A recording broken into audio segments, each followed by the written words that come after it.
Should be live now and everything. Just let me double check the settings. Here, real quick, this is a new setting, so this is a new setup and everything, so if you could just talk, Sion. Hello, hi, sup, g'day, whatever. There you go. Works for a sign. There you. Okay, that's good. Yay! Also, be mindful, I'm using a new pair of headphones. It's the same ones that I had before, but one of the earbuds didn't work, so I got myself a new pair of headphones. I mean, you're coming in pretty good. Yeah.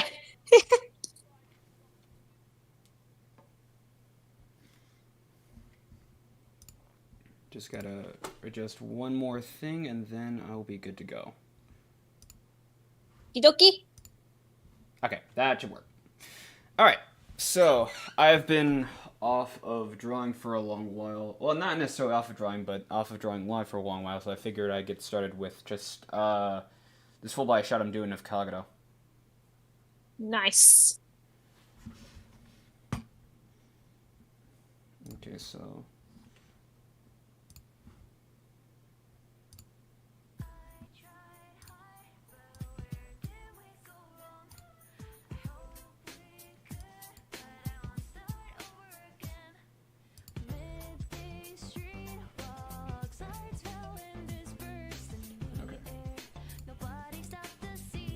Yeah, so like I said, I think yesterday, if you need any questions in regards to how to draw and everything, feel free to just run them by me. Okay. Because, like, here's the thing. I've been drawing for, like, ever since I designed my own... When my OCs started out as Sonic OCs. And, in fact, my avatar was originally a Sonic OC before I decided to, like, fuck it, I'm changing it. Right. And, like, I started out drawing with just, like, circle with just, like, square stuff before I just, like, tried to, like, better improve on my drawing. Mm-hmm. And that was when I was doing traditional, like, drawing. And then I decided to, like, move on to, like, digital, and I used Iblis Paint for a while before I went on and got myself Procreate. Oh, okay. Yeah. Oh, basically, I'm the previous art teacher I had before I had a different one said that I was really good with like expressions and whatnot, and I'm just like terrible with like body anatomy. Yeah, I'll give you some like relief here.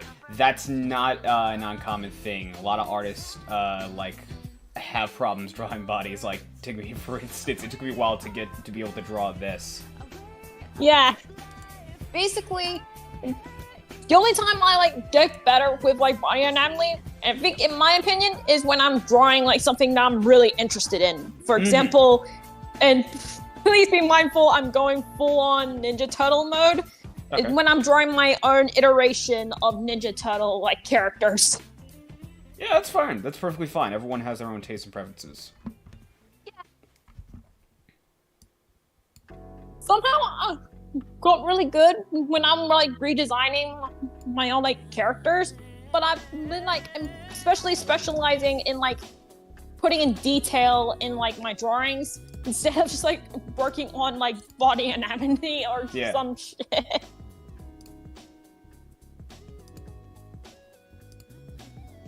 Yeah. Like, I want to say, if you wanted advice on, like, stuff on, like, how to draw hands, I would say, essentially, like, the way I do it, kind of, is, like, I mean, I saw your drawing, and it's, like, you got the right idea, but I think the problem is just, like, especially with the hands, you're, like, you're squishing them. Like, you're like, compressing them. I think the idea... I've been looking at, like, art references, and just, like, none of them is just, like, even looking at my own hand to like get better, try to like draw hands, but it just ended up like that. Yeah, I get that. Yeah.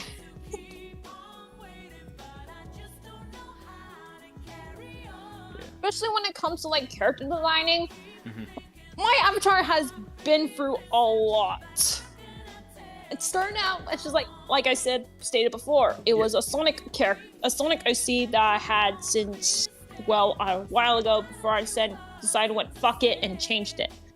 My avatar was originally a human with just cyan-colored hair, but then as I like draw, I just like, I'm changing to elf demon, cause why not?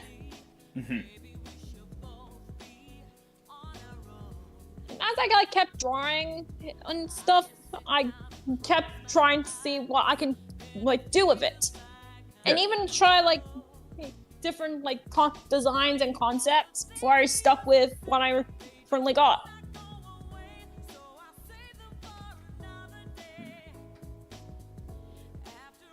But yeah, I definitely have problems when it comes to body anatomy and like hands. Yeah, that is normal. Yeah. Oh, that's why. Like, I'm wondering what the fuck is covering everything to make everything so like faded. I set the opacity low. Okay. Yeah. So hands are by far one of the like toughest things for a lot of artists. See if I can pull it up. I've got a few different templates here. But like, there's a few different styles you could go with it, because like you could go with the one I'm going with, which is more like anime inspired and everything, or you could go with something that is more like cartoon centered. But in my opinion, if you want to do it right, I would say like for something like cartoon centered, you want to kind of think of it like sausages, like like Willy Arms, and it's just like you want to draw the sausage and then you want to sort of, and then like add the fingers in or something, or like how like dissect like me. I should probably draw it just because I literally have my stuff up right now. I could just draw it. Yeah, I don't have my stuff with me at the moment since it's currently on charge, and the fact that I have to keep my eye on two doggos that I have in. Yeah, I get it. Yeah.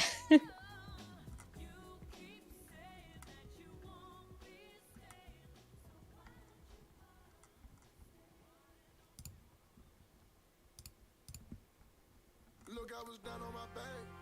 They never thought I would land. Here you go. I didn't run out of gas. I'm giving all that I can. They didn't know I'm the one. Stood my ground when they thought I would run. So like, let's say if you wanted to draw the like the Adventure Time hand, right? Like, let's say you wanted to draw that type of like hand. Yeah.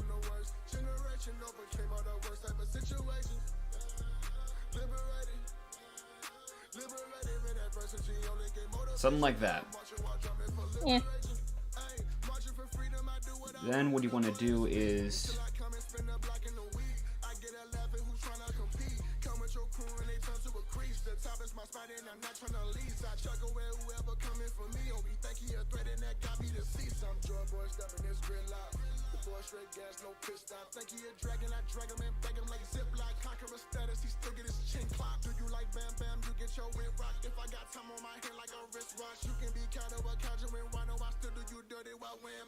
something like that. Now if you erase.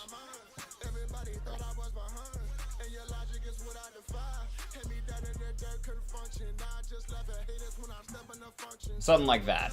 It's not perfect, but... Alright. Yeah. And the next thing I would say, like... And this is good if you want to draw anatomy. Like, if you want to draw, like, chest. The one thing I would say is, like... Alright, like, let's say if you wanted to draw, like,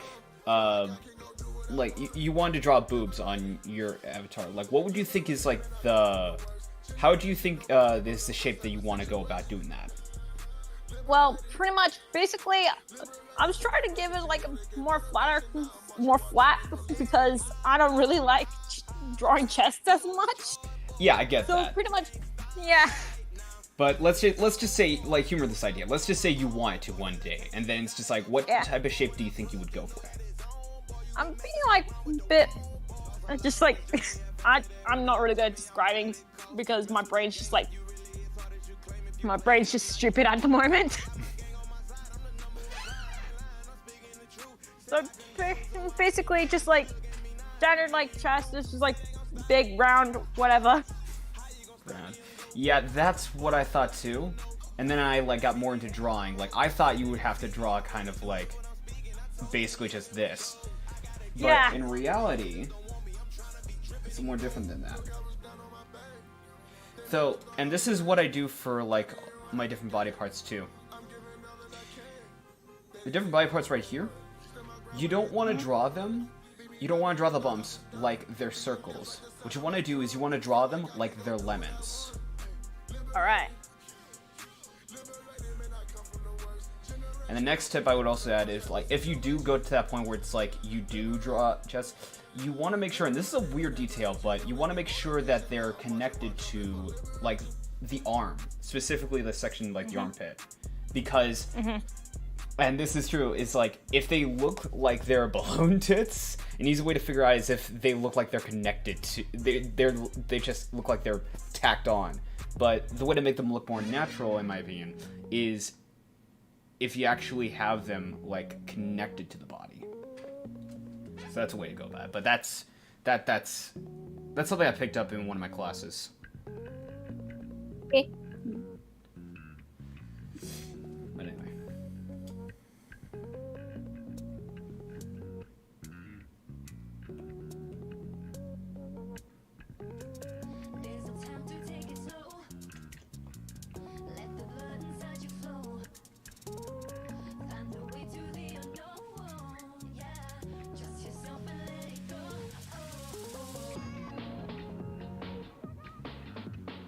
Yep. So pretty much, I wanted to get into like drawing, getting better at drawing. But here's the thing: I grew up like watching like animation and cartoons. Yes. So I wanted to be an animator, Yeah. and I wanted to like try to like find my own unique like style or like way of just like drawing characters and stuff. Yeah. But it's very much difficult considering how bad my body anatomy and hands are. Yeah, yeah. Another thing I could recommend, if you can't like get body proportions all too in the grand scheme of things, is practice this for a bit, but eventually find your own style. All right. Like, because you know, like a lot of people want to, like there are a lot of artists in the community who want to be like animators and whatnot, but then you look at stuff like work made by Jonan Vasquez, work made by like the creators of Ed, Edd n Eddy, work made by VivziePop. Like you can tell that they have a distinct style, but like if you actually take a look at how they draw characters, like it's very distinct. Like they're not going for essentially realism as much more as exaggeration or sort of like an inspiration of realism. That takes a while though to find out what exactly you're good at drawing and what exactly you aren't good at drawing.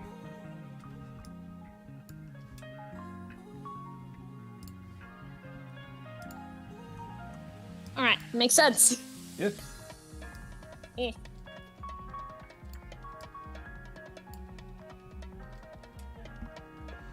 Yeah. I forgot to ask this before, like, you started streaming, but how are you doing, by the way? I'm doing perfectly fine.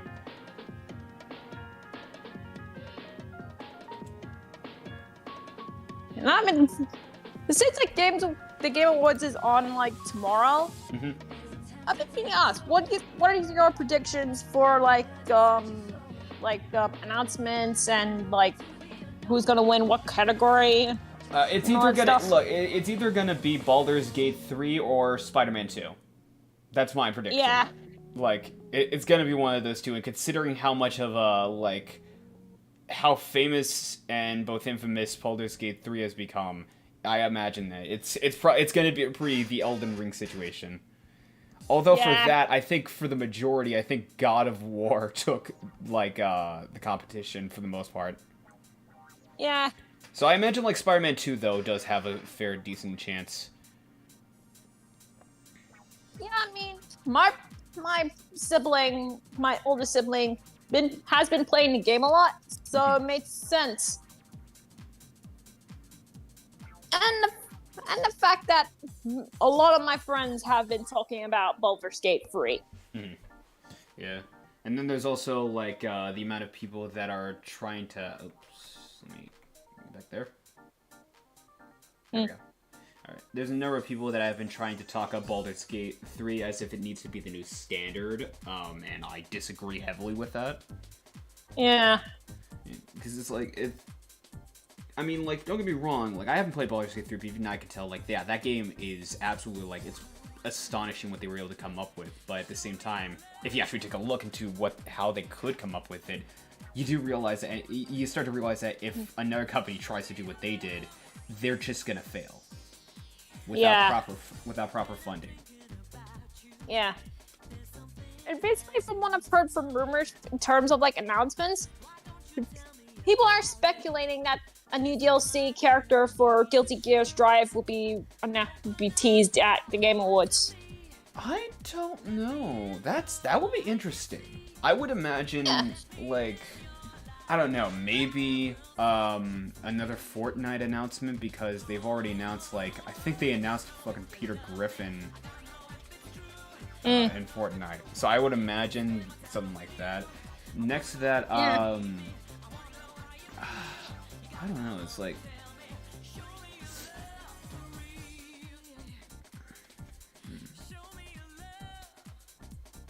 And people are speculating, and because of, like, leaks, people are thinking it's gonna be Elfelt, the Valentine, as next DLC character for Guilty Gear Strive. Well, that's gonna be awkward, considering who I modded Happy Chaos as. Oh yeah, because... That is gonna be insanely awkward. My God. It's gonna be that Spider-Man pointing meme all over again, but... Oh god. Like, should just make fucking everybody, like, Elfelt, and then we can just have that Into the Spider-Verse meme just... Yes! Yeah.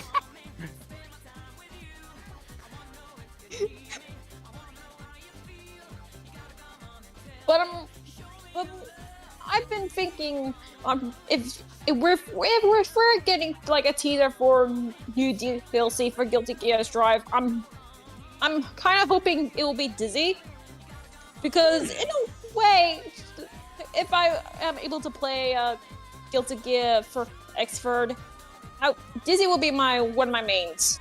Okay. Yeah.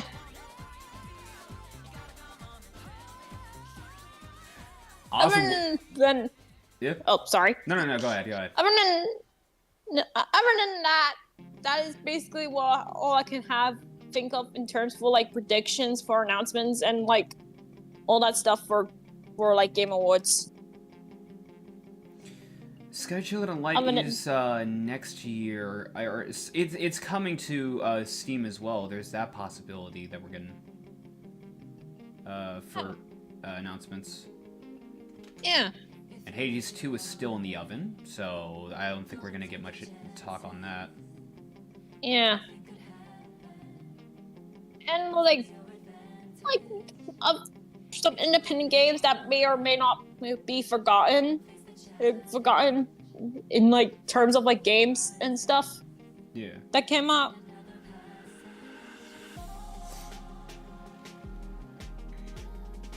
So yeah, that's basically what I've got for, like, in terms of, like, Game Awards, like, predictions and, like, who's gonna win. But pretty much it's gonna be like a God of War situation, or like a Elden Ring situation with, like, Baldur's Gate 3 or Alan Wake 2, because that game exists.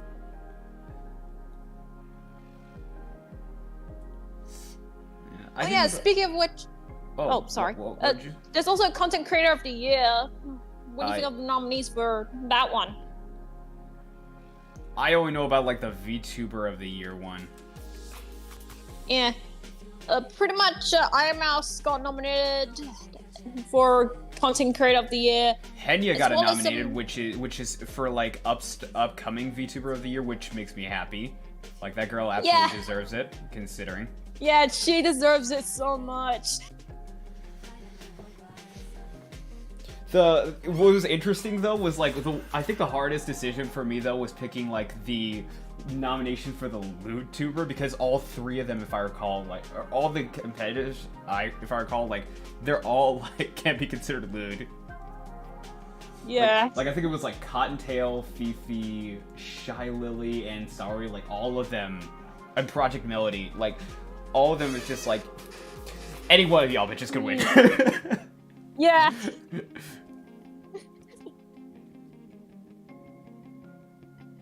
And basically, we also have like VTuber Company, which is like Holola, best VTuber Company. I voted for Idol because and I know, they fucking hired Rin Penrose. Yeah. Rin Penrose is basically funny.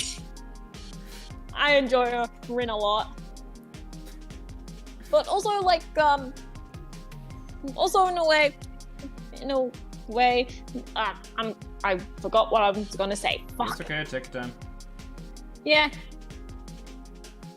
But this, I know he's like not nominated for like upcoming VTuber and such, but I enjoy like K9 Kuro a lot. He's funny. Yeah.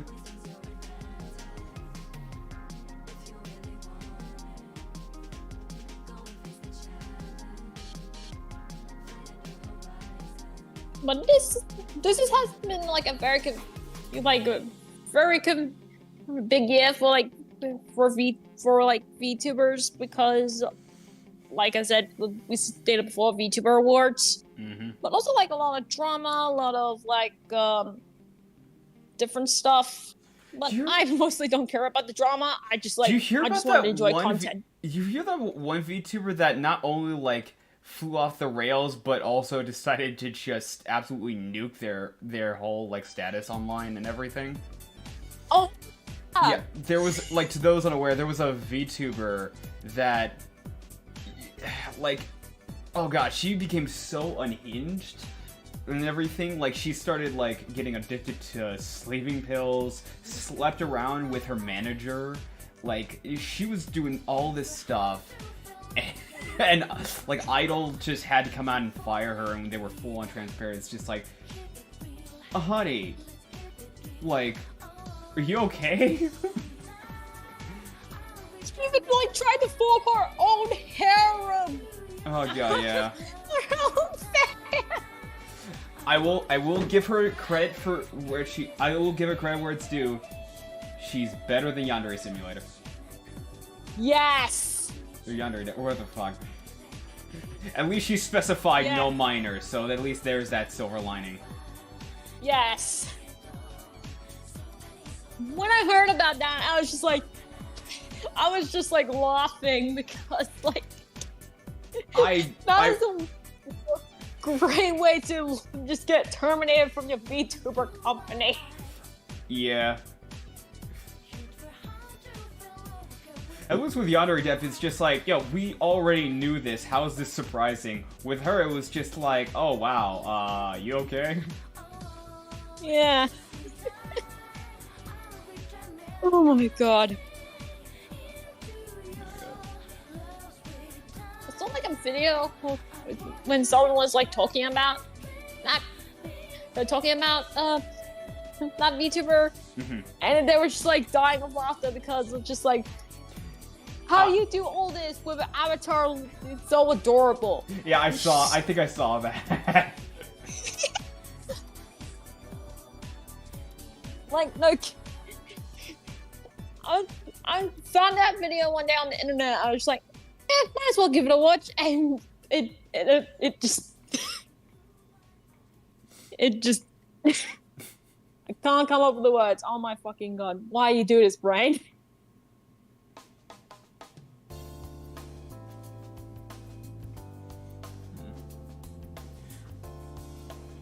The Game Awards, because we're going to be, to those unaware on YouTube, I'm going to be streaming it tomorrow at 6 Central, so tune in for that. But in regards to the Game Awards, I haven't really been paying too much attention in the grand scheme of things, because like, I remembered like number of things from the Game Awards last year, but a vast majority of them were just kind of disappointments as they turned out, because like I remember there were some games I was looking for. I was like, oh man, I'm so excited for this. Like they had a Hellboy game come out. I played it, and I was like, it's not bad, but this could be better. Yeah. I played the Hellboy game for like I played the Hellboy game, and it's just like I'm just going through the tutorial, and it's just like it feels so rigid. It feels like so it needed at the very least like someone else on the team to go, hey, what if we added this and that, like to make the combat a little better, because it felt so rigid. Yeah. And the art direction really wasn't all that grand. I mean, like, granted, like, yeah, you could tell, like, Hellboy was red and everything, but all the backgrounds when I went into it was, like, they were tan, beige.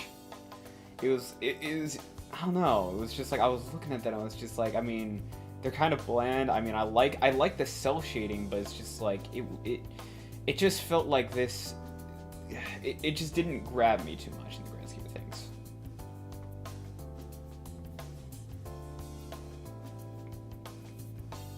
But yeah, I don't know what necessarily to expect for the Game Awards in terms of announcements.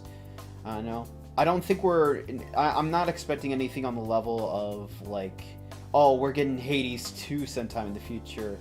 I imagine we're probably going to get some stuff that overall is not going to, like, might generate some buzz, but overall is not going to, like, it's not going to make any big headways. Yeah. Actually, I'm sort of the same with you. I agree with you, Sozo. Mm-hmm. Pretty much, also this is my, like, first time actually, like, reacting to the Game Awards with, like, a bunch of friends, because every time I watch the Game Awards, I'm just basically done it solo. And the just, only like, reason I will admit the only reason why I was going to react to the Game Awards was because they were giving out a free Steam Deck, which I did not get, but eventually I did get. So, but yeah, it's just like this year. I'm glad I tuned in for that year, because I didn't realize, oh, we were getting Hades 2. We were just getting, like, and just seeing all this great stuff, and like, I don't know, it's just like I don't know, maybe that was just kind of a one-time fluke or something, but I'm just interested to see what the future holds for like just future games and whatnot. I'm not really interested in like the actual awards themselves, because I have we're not going to get I would like to thank my door-to-door unorthodox rabbi Bill Clinton. We're not going to get that moment again. But I'm just interested to see, it's just like, just what are like certain games, what are they going to have in store?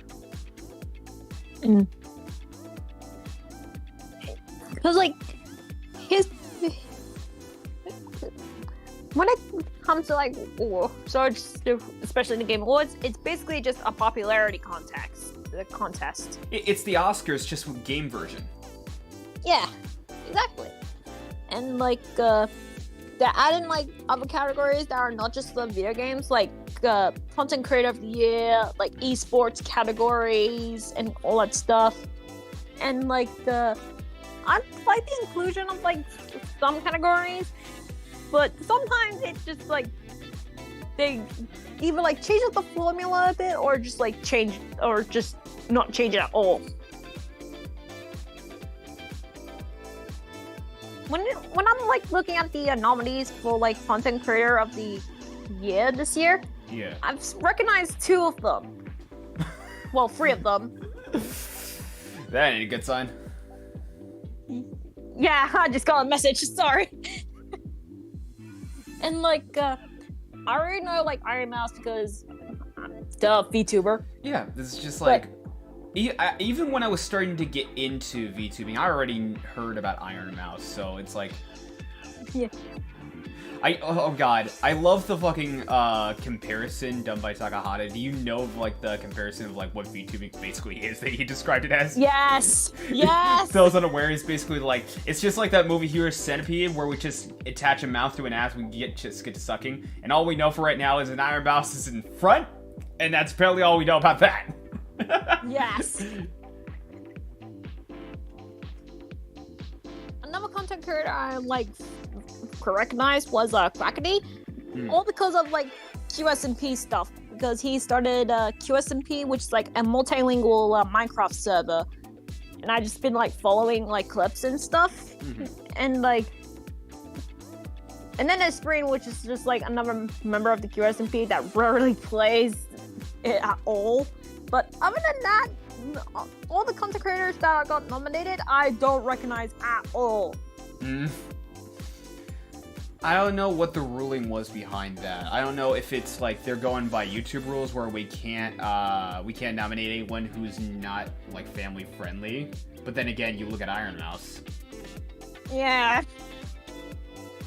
But it's just like, cause I would at very least expect like, hey, maybe there's like Markiplier, or hey, maybe there's the Russian Badger, or hey, just maybe Lythera, yeah, or Maximilian Dude, just like people who have like been in the gaming sphere that made multiple views on YouTube. Yeah. But no, they have to go with like Twitch streamers or like people barely recognize. Not even like the fun category for Twitch streamers. Like they don't like, cause some adult video actresses will absolutely be streaming. Like they don't even give them nominations. Yeah. Like I want to see Johnny Sins at the Game Awards. Oh my god. I 100% believe, considering what he likes to do online, he probably would be that type of guy where it's just like he would show up. Yes. I mean, to be fair, we also have like Iblis Iva, who got nominated for like the voice acting category in the Game Awards, and he's just like an actor in like films and TV.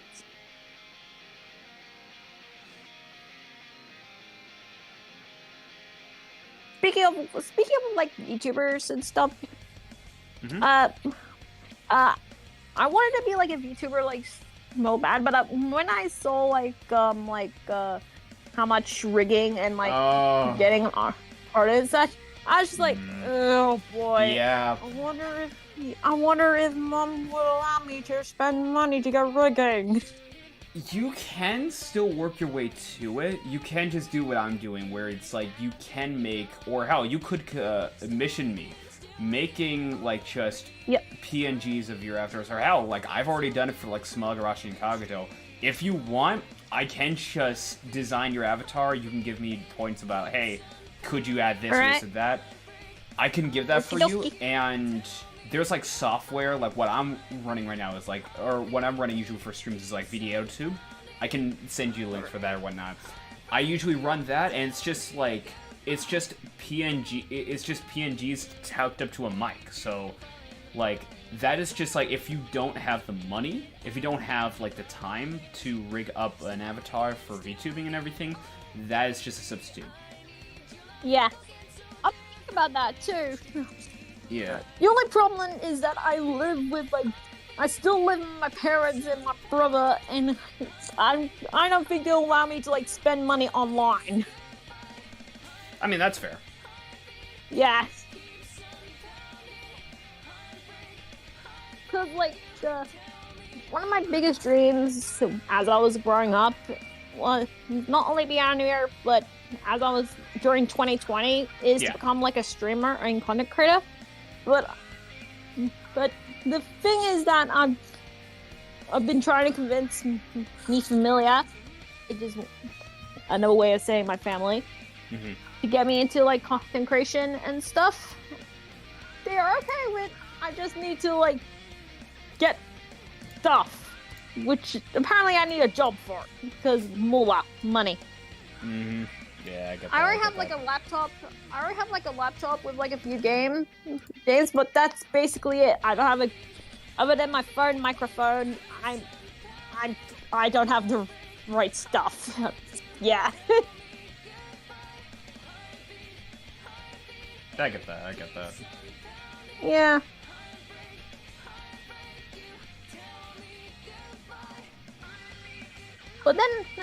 But then, as years go by, I discovered VTubing, and since I wanted to like not show my face a lot, Yeah. I thought it was like a good alternative to not show my face. Yeah, that's absolutely valid. Like I want to be a VTuber, but I've already gotten like my face out there. My face has been out there for years, but at the same time, it's just like I don't want to. And like I just want to do it because literally, like I looked up like clips like of Girl DM Takahata, and I looked at it, and it went from in my mind, from being this it's just idol culture, but virtual. It's just Hatsune Miku to being wait, no. It's literally just people, but they want to be like anime characters, and this is sort of that me in the middle type deal. And I look at that, I'm like, I like that. Exactly. Because like at the start, when I wanted to be a content creator, is to be one of those faceless streamers like Corpse Husband. Mm-hmm. But then, as I like started to delve into the internet more, I decided I want to be a VTuber / be a YouTuber. So yeah, I'm not really good at ending conversations. So yeah, that. I'm not good at like I'm not actually good at talking for like hours on end in the grand scheme of things, unless there is things to talk about. Yeah. Especially when it comes to like stuff you're interested in. Yeah.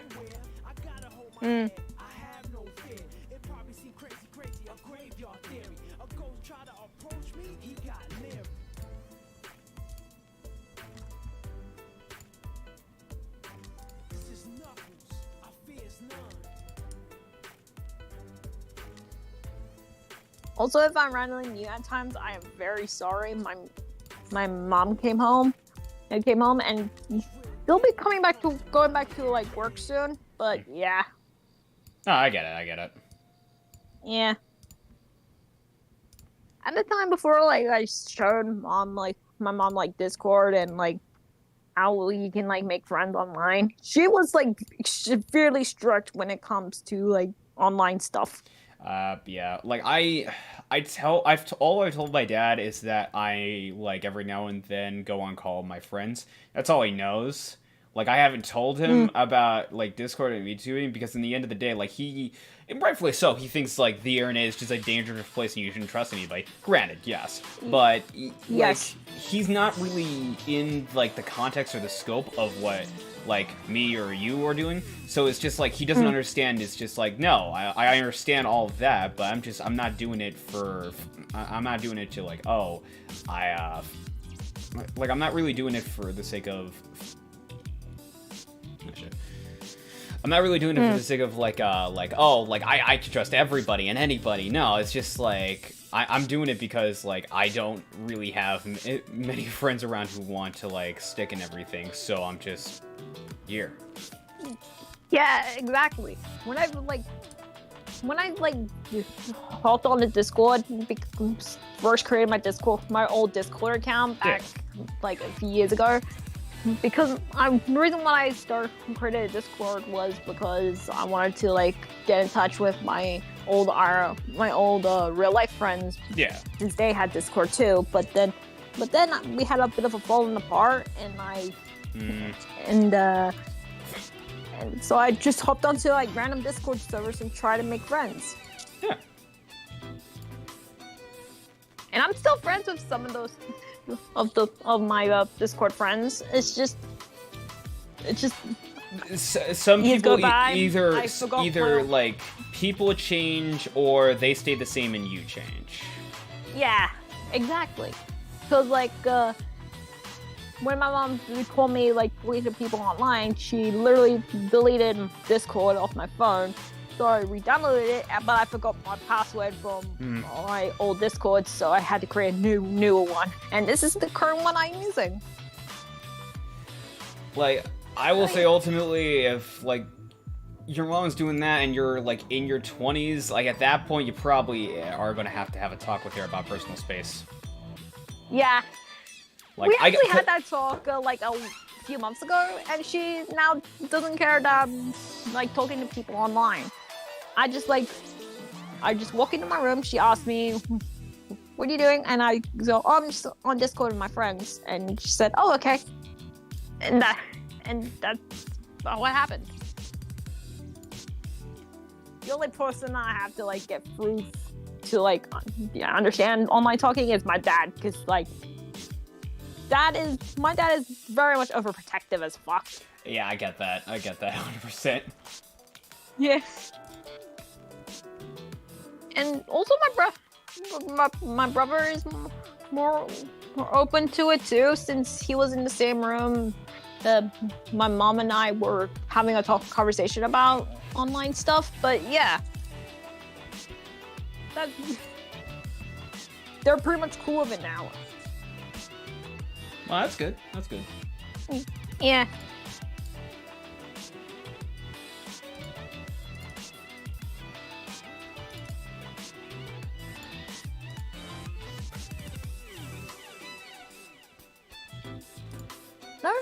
Another thing is like I forgot what I'm gonna say. God damn it, brain.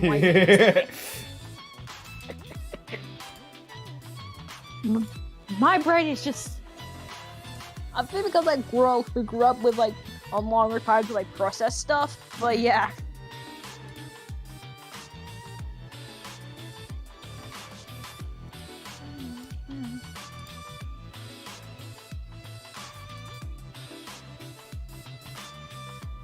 Like,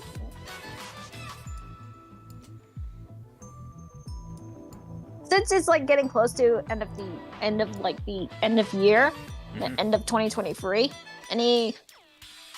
What was your like favorite like video game that came out this year, or like games you played this year?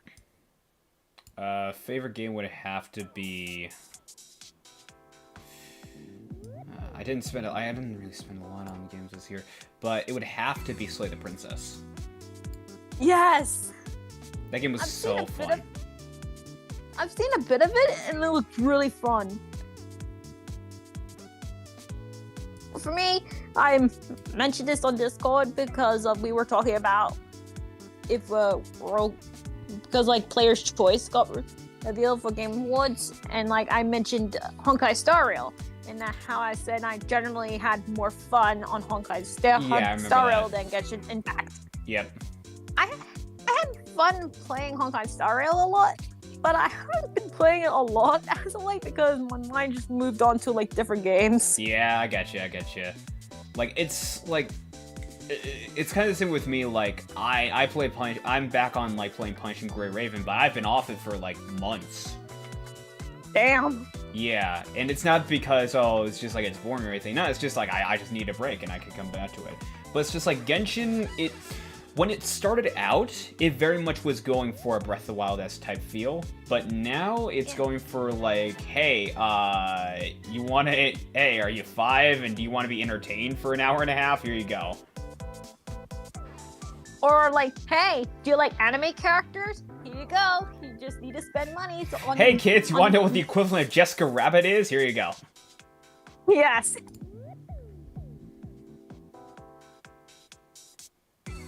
The thing is, when I was like playing like Genshin Impact, it was during like Kokomi's like Sayamiya Kokomi. I can't pronounce her name, but Kokomi's like a banner, and I really wanted to get her, and I spent like almost all my Primo Gems, and I haven't even spent any money on it until I just got her in Singapore, and I was just like, Jesus Christ, this gacha system is stupid. Yeah. I think I mentioned it when I was playing PGR, but it's what I liked over something like Genshin, where it's like you can pick your characters. Yes. That's what I liked. And I haven't played it, but I also have heard that apparently Honkai Star Rail gives away units. Yeah, they do. They actually really do. Yeah, so I feel like that is definitely like they took what they were doing for Genshin and going like, okay, here's how to make it different, here's how to improve it. literally just like the Russian Badger video of okay, we did game. Okay, well, let's just take Genshin Impact and do none of that.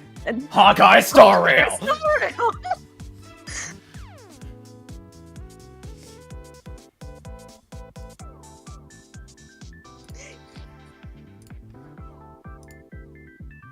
Also because of like you showing like edits of like content creators such as the Russian Badger and my Pharaoh, I started watching those content creators now. Yeah. I've just been like rewatching like the DBZ fighters raids, as well as the recent videos, especially with like Ultimate Marvel versus Capcom. Yeah. Oh, because of that, one of my current IRL friends actually got Ultimate Marvel vs. Capcom free. Yeah.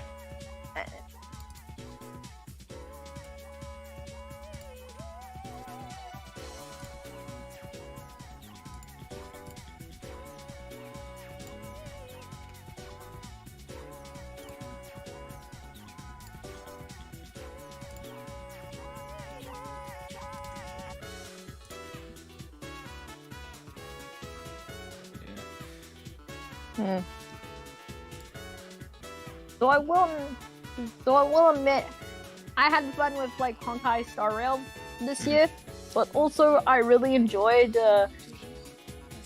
just like watching you and like Ninja and playing around with mods of Guilty Gear Strive. Yeah, that's a fun time. Yeah, especially. I can't get over the fact that Bedman actually plugged himself on your stream. Still a funny moment. Oh my god. Even though I wasn't there for it, I watched the VOD. So yeah.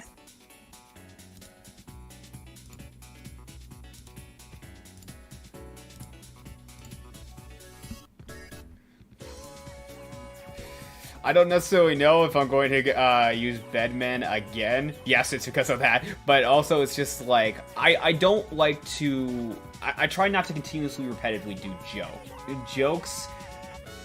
You know, it's just like... I don't know, it's... Yeah. It's like using the one main you have over and over again for jokes. Yeah, it's like Team 4-Star being asked like, hey, when you do the entrance, like, are you gonna do the Terminator jokes, or it's like, are you gonna say yes? So say, hey, I put a hole in your trunks. It's just like, no, like those jokes are out there and they're already done. It's just like, yeah. It's like it's not a good thing for comedy if you're doing what everyone expects you to. Yeah. It's like ordering the same it's ordering the same game over and over again with the same story and DLC that happens like all the time. That happened like in any other game. Yeah.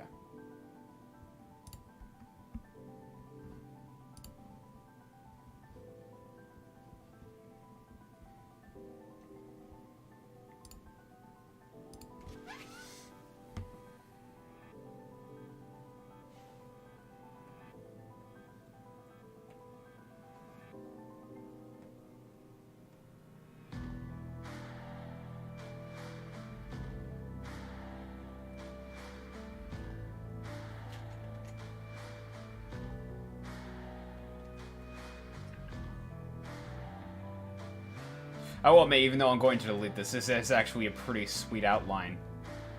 Yeah, that is really cool. Yeah. It's a real like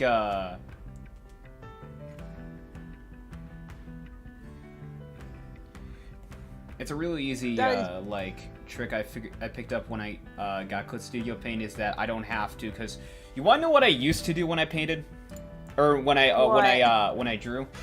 Here's what I did. What? Let's say I want to make his hair yellow, right? Mhm. This is what I did.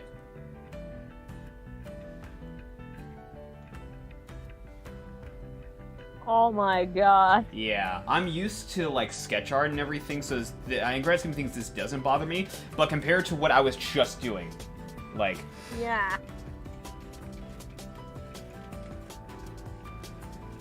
I've been thinking of really wanting to get Clip Studio Paint, but sadly I can't because it probably might be too much money or something like that. I mean, it might be. That's why like, I sell. I got the like the cheapest version that they give you for a lifetime. I didn't get like the extended package where it's like, hey, you can also draw on the go with your devils and everything. Like, nah, it's just like I'm good. So I just got the like cheapest version they got, and it's just like I don't need to pay for it again. So it's just like I'm fine with it. Yeah. That's why I probably settled with like Procreate, because it looked cheap enough. It looked cheap, and like it gave me some stuff I need for like to put detail into like some of my drawings. And yeah.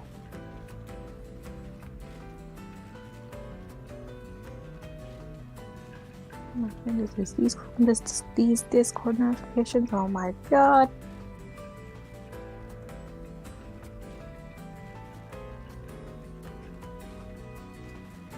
Oh my god.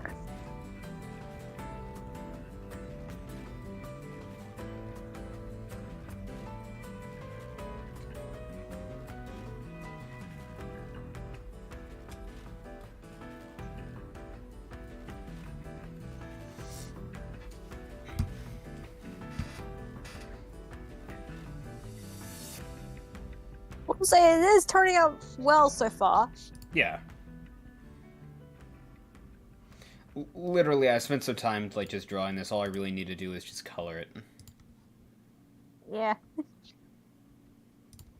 It ain't like the color coded one where it's just like you don't do the outlines.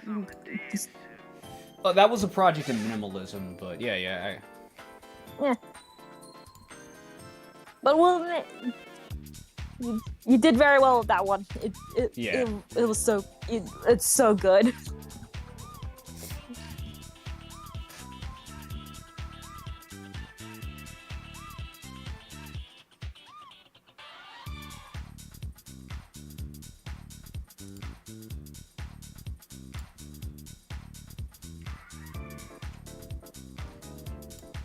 I am currently suffering in the heat. Oh my god, I need to turn on my aircon.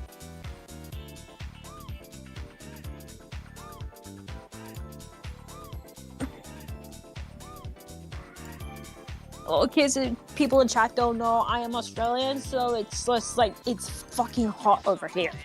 Wait, what? You're Australian? Yes, I am I Australian. thought I knew you, bro. It's like the fucking game I remember. I'm adopted. Yes. God, I think one of my favorite lines from a movie in any regards is like, have you ever seen The Jerk? I've heard of it, but I think I've saw clips of it. Steve Martin plays a dude who believes himself to be like African American. And in some sometimes depending on the household, that situation can be common. Like, you can have a black person grow up in a white household and believe that they're white. This is what leads to the Uncle Ruckus. Oh god. For as racist as it is, when you actually think about it, it's actually pretty tragic because you consider that this is a African American who lived the life of basically being beaten and manipulated to the point where they actually believed themselves to be white. Like, that's fucked up. Damn. So, like, in the grand scheme of things, the humor comes not from the fact that he's making these jokes, but the fact that there's actual pain to it. Oh damn. Yeah.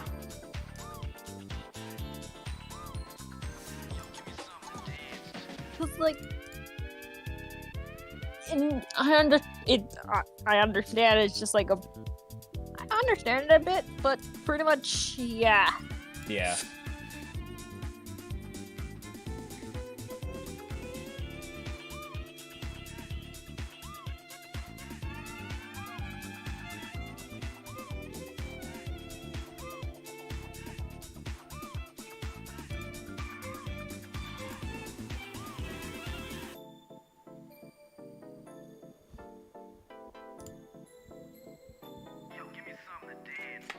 I got a better idea. Oh. Give me a sec.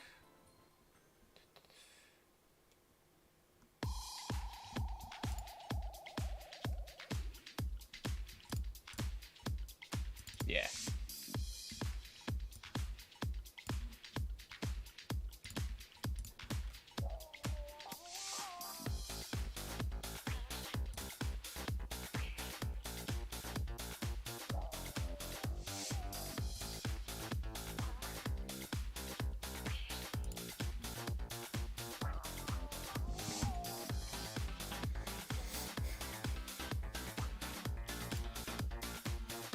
But yeah, it's what was it? Oh yeah, the jerk. So Steve Martin plays this white person who believes himself to be African American. One of my favorite lines is like on his birthday, he gets all these like great gifts from his family and everything, and he goes to his room crying, and his mom says like, "So when you were born, like your actual family dumped you on our doorstep, but we raised you as if you were our own."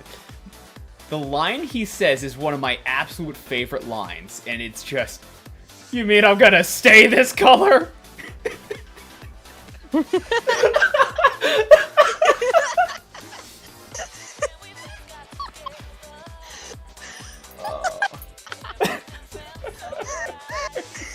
Oh. It's also the movie that has convinced me that Steve Martin is one of the only white men who can actually say the N-word. Oh my... Here's a really great scene with, I won't say it on YouTube, but there's a scene where he's talking to a bunch of, like, rich, wealthy bankers who are going off about gentrification. It's just like, yeah, so they're using code names to talk about black people. Yeah, we'll keep out the dust bunnies. We'll keep... and everything. It's just like, you know, we're talking about the black people. It's just like... And they say the full slur, but Steve Martin's like, "Sir, you are talking to a black person, sir!" I don't want to say it because it's the hard R. Oh, damn. Yeah, it is such a great moment. Like, anybody who hasn't, like, watched The Jerk, it's so fucking funny. I have to find that movie so I can have a movie night. I could watch it soon. Yeah, it's good. Yeah.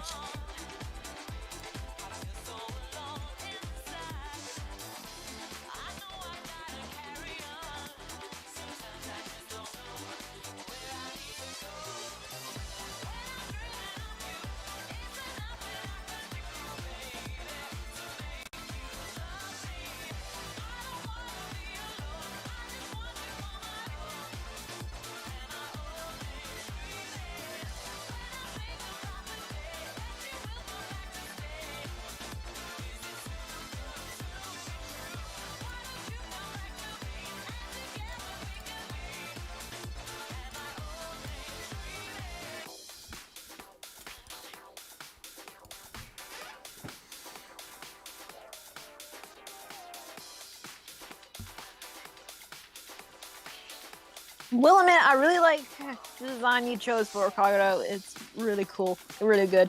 It is based off of the design that I chose for him a while back. Oh yeah. Yeah, I did this Nice. I did this a while back. I decided to get rid of the scar, but ultimately, like, you know, clean him up. And right here, this is where our official arm is. Hey, neat. Yeah. For Bun, I'm actually gonna be drawing Bun, and I'm gonna give her like a new design.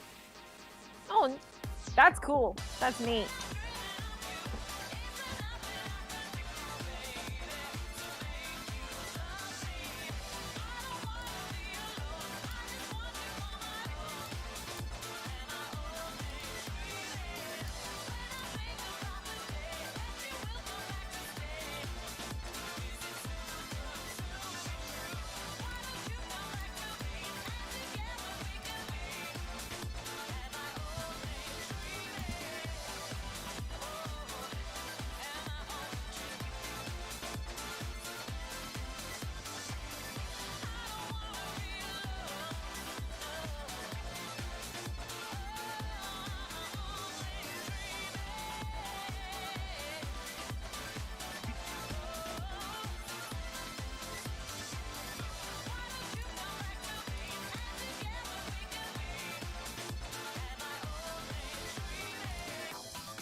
I can't think of any conversation topics. God damn it. I don't. Pretty much weird having just like awkward silence. So I guess I could just talk about stuff. I rewatched My Bride is a Mermaid. oh, I've heard of anime. Yeah, there's a really funny episode that looking back I'm just like, oh damn. But there's an episode where it's just like the main character, Nagasumi, he gets confessed to by a girl. It goes horribly wrong, and it's just like it's played off as a misunderstanding, as like just a prank on his like family-in-law because they fucking hate him.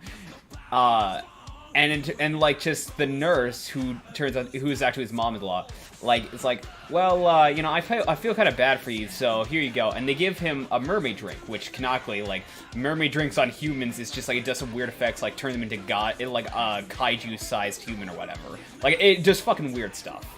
But it's just like, you know, yeah, we know it does weird, but that's why I'm only giving you a small dose. You can drink it and you can feel what it's like to be popular for a day. And it's just like, he drinks it, and immediately it turns into a harem show. Because his mom-in-law starts getting horny for him. He goes to his class, his fiance, I shit you not, looks at him, is just smitten with him, and just like, wait, why are you looking at me like that? I can't help it, you've gotten so sexy! And you're so totally my type now, I'm like, damn!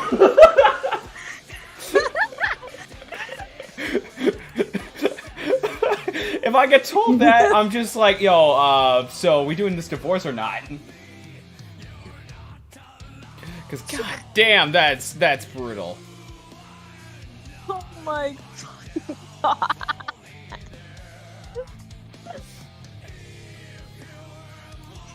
It reminds me so much. It reminds me so much so I've been like rewatching Gintama again. Yeah. Of the like the prank some of the ladies did where like all of them made Gintoki believe he slept around with them. So, yeah. Shit too, like not let them each of the girls know about that, and just like trying to appease them for a while.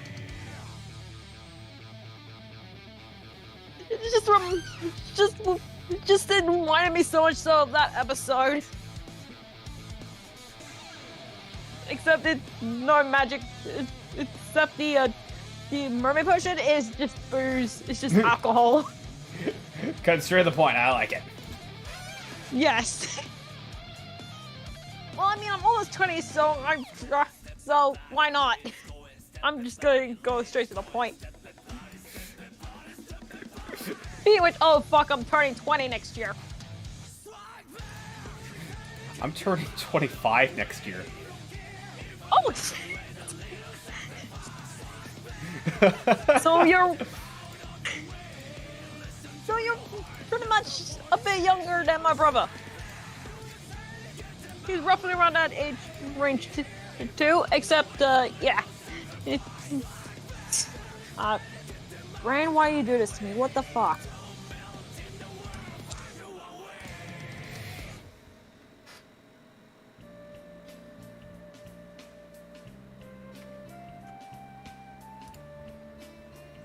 Other than that,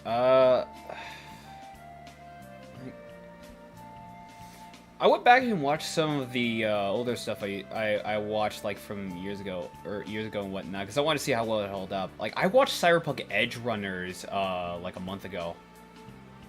I need to watch the anime.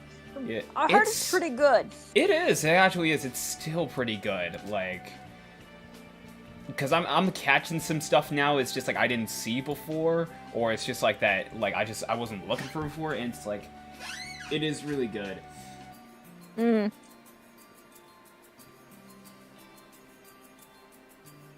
I've been needing to like rewatch some anime. I've been like I newer don't animes. like.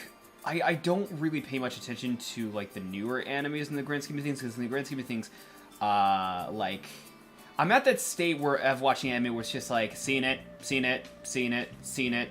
like, and Yeah. but thankfully it's given me time to go and actually watch some stuff I've been meaning to watch. Like I watched the other day, I watched Tekken Bloodline. Ooh. It was God, that was so good. And God, it was the same thing for what Scott. Oh, I also watched Scott Pilgrim Takes Off, but it's like there was the same thing for what Scott Pilgrim did to me. But dear God, June's mom was fucking hot. Yes. June's mom was fucking hot. I was like, oh my God, mommy, sorry, mommy, sorry.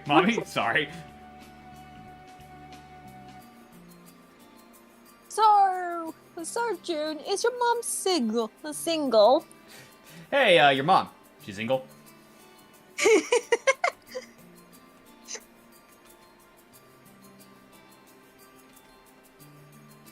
I've just been on like a rewatch like binge other than like Gintama, just like find animes that I just like haven't watched in a while. For instance, Rising on a Shield Hero. Just more specifically season 1. Yeah. Because like yeah, the second season is a mess. yeah, second season is a big mess. I just like prefer to watch season 1 because not only animation's really good. Yeah. I really like the voice acting. Yeah, also Still Billy sad about Billy Kometz. Kometz though. Rest in peace. Yep. But I tried watching that show, and it wasn't bad. Like, it wasn't bad. It's just like I really feel like after the first season, like things just kind of feel like, okay, what should we talk about next?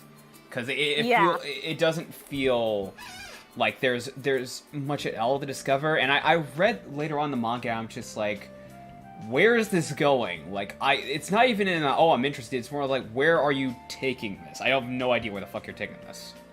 Yeah. Because like, spoilers for anyone who hasn't seen the anime yet. Pretty much a bitch. Pretty much is the reason all the heroes now got cursed weapons, not just Malfumi. I was just like, okay, and where are you going with this? Why are you giving all the heroes cursed weapons now? Like, I was kind of interested because I was kind of interested when they introduced like, oh, we're also like heroes in our own world and we're trying to save the waves, and it's just like, okay, that could lead to like, okay, there might be some disconnection here, but ultimately I'm looking at this and I'm like, I don't know where you're going with this, honestly. Yeah. And then I watched like I watched some other stuff where I looked at it and I'm like, just it's as bad as I remember. Like I watched Cross Ange again. Oh my. I've heard It pisses me off just because I look at this and I'm like, this can be good, but like, you know, say what you will about the first part, it is what it is. Second part though, I look at this and I'm like, you know what, this is actually not that bad, because like the whole truth around the dragons, them finding the world of the dragons and everything, I'm like, you know what? Alright, this is interesting. I like this. But then the third act where it's just like, hey, we need to have an allegory for incel culture by having our final protagonist be like this really pretty dude who, like, it makes all the women around him smitten, except this one girl who he wants to actually, like, make his waifu and bang. And it's just like,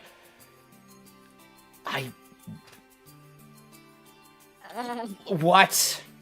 Like, it's, oh god, it's like, it's almost like they had something, but then it's almost like the director of Zero Nut Skyma took over and like, wait, I can make this better. Writers for Gaston for Beauty and the Beast took over. Yes, like, but at the very least, like, for Gaston, like, that was the point. Like, that was the absolute point. Like, but it's almost like, I guess in its own way, it's kind of just like Reki Kawahara took over. Yeah, I kind of have that same feeling too. Yeah. When I've heard about this anime, I was just like, I don't know if I should watch it or not. But after hearing that, I'm just like, nope, I'm not watching this. Yeah, like it's. Oh god. I'm trying to think of like what is another show that did what it was trying to do but better, and I'm thinking, and it's just like, you know what? Honestly, Gargantua on the Virtuous Planet is like the closest thing we are getting to like something along the lines of Cross Orange, because Gargantua is actually like really good as an isekai anime, even though technically it's not. But it means like what I like is just like they do a lot of really good things. Like they incorporate honestly a believable future. And they have a language barrier. They have like a technology. Like experience difference. Like there's a lot of things in Gargantua where I'm looking at this. And I'm like, you know what? This is actually really good. And the fucking the big fucking reveal near the end. I'm looking at this. I'm like, oh, holy shit! That is so good. Speaking of so good, I also rewatched Code Geass, the Lelouch at the Resurrection. Oh, I've seen the original Code Geass. I need to see Resurrection of Lelouch. So, it should be noted that I'm pretty sure the creators have said that if you don't like the film, that's fine. The film itself is very much just kind of a what if situation. If you like the film, that's fine too. If you don't like it, hey, it doesn't fuck with what was. But I watched it, I'm like, you know what? I consider this canon. Because it goes with the idea of what if Lelouch had no reason to be Zero anymore? Like, what if he had no agenda? That's going by the, and I immediately think back to that whole like 2012 2011 debate of Lelouch versus Light, and it's like who would win in a battle, who would win in a chess match. And after watching that film, I can definitely say that if they were still going to do that match, Lelouch would 100% win. Maybe not the battle, but he would win the war, because take away Lelouch's when you take away Lelouch's actions with Geass as Zero, you have a child who just wants to protect his family. That's who you have. With Light Yagami, you take away his presence as Death Note and as Kira. You have a child who hates losing. A child who all he wants to do is win. A child who ultimately, like, the only reason they're doing this is because they're bored and they're playing a game they know they can't win. But when they're going up against, like, if fucking Light Yagami was just a master of fighting games, if he went up against Sonic Fox, he'd absolutely, if he had lost, he would absolutely write his name in the Death Note. Oh, yeah, definitely. But he only writes the username, not his actual name. And then there's some poor kid whose parents decide to name after Sonic Fox, and just like there would be those parents that would name their kids after like influencers. Like I 100% believe that there's some sorry kid who has the name Markiplier. Yeah, or like some sorry kid named, I'm gonna drag his name in the dirt, whose parents really hate him and decides to call him Dream.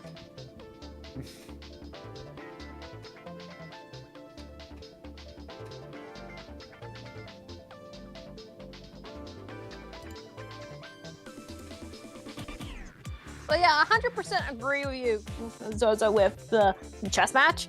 Yeah. Because, Yeah, I agree. Here's the thing, it's just like, Lelouch both Lelouch and Light are similar characters where it's just like, they have winning streaks, but they've also they've been known to lose. Yes. But the difference between Lelouch and Light was, if he lost, with Lelouch, if he lost, he was afraid that ultimately everything he cared for was going to be taken away. With Light, he was afraid he was going to get caught. There's ultimately a major difference. Yes. Exactly.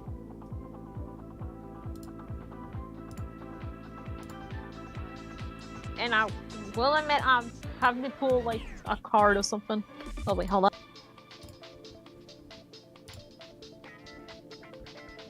Let's look at the phone.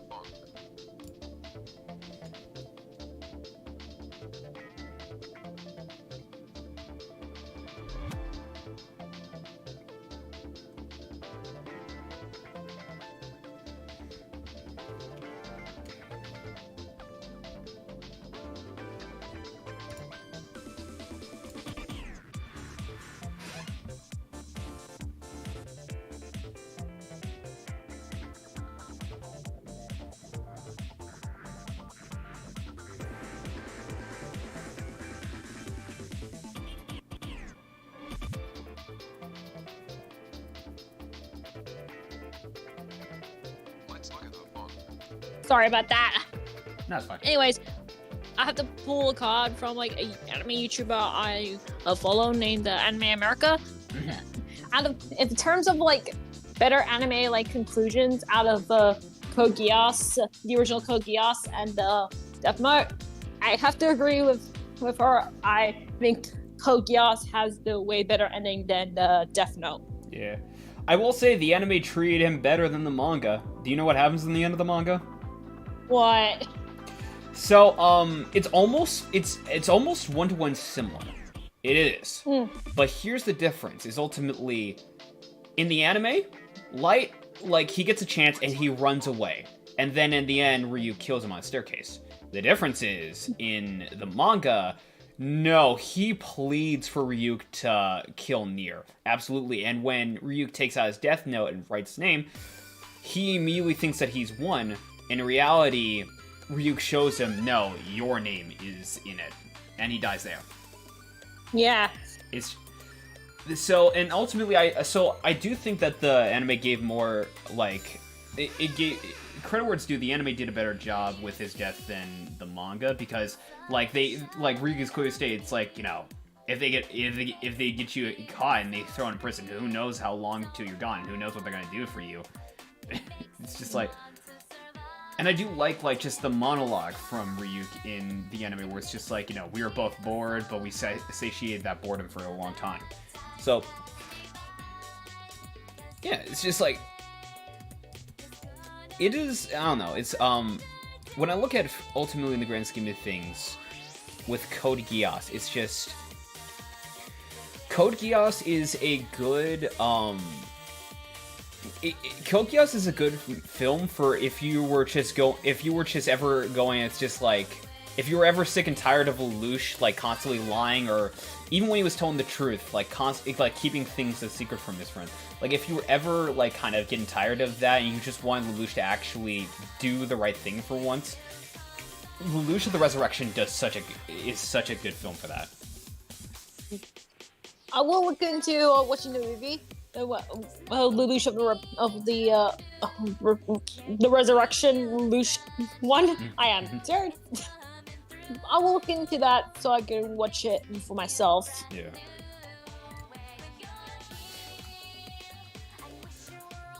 I went back and watched some other stuff. Like, I watched, trying to think of specifically what to talk about, but I went back and watched, Eden of the East. Ooh. Yeah. It is interesting how actual realistic it feels.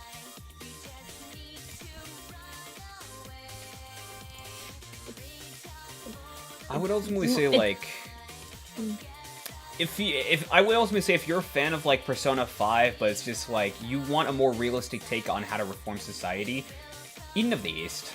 There is a legitimate scene where, like, the main character Akira meets the person who, because in the series there is, like, Japan has its own version of Ground Zero where missiles hit, and so, like, Akira comes face to face with the person who, like, struck Japan with missiles, and he actually had a plan where he's gonna, like, hit Japan with, like, 3 times as many missiles this time around, and his reasons are, like, like, when you actually like if you're not don't work in the workforce or anything, like it doesn't make sense. But as like, you know, someone who works like a 9 to 5 and like works for minimum wage, like it makes too much sense.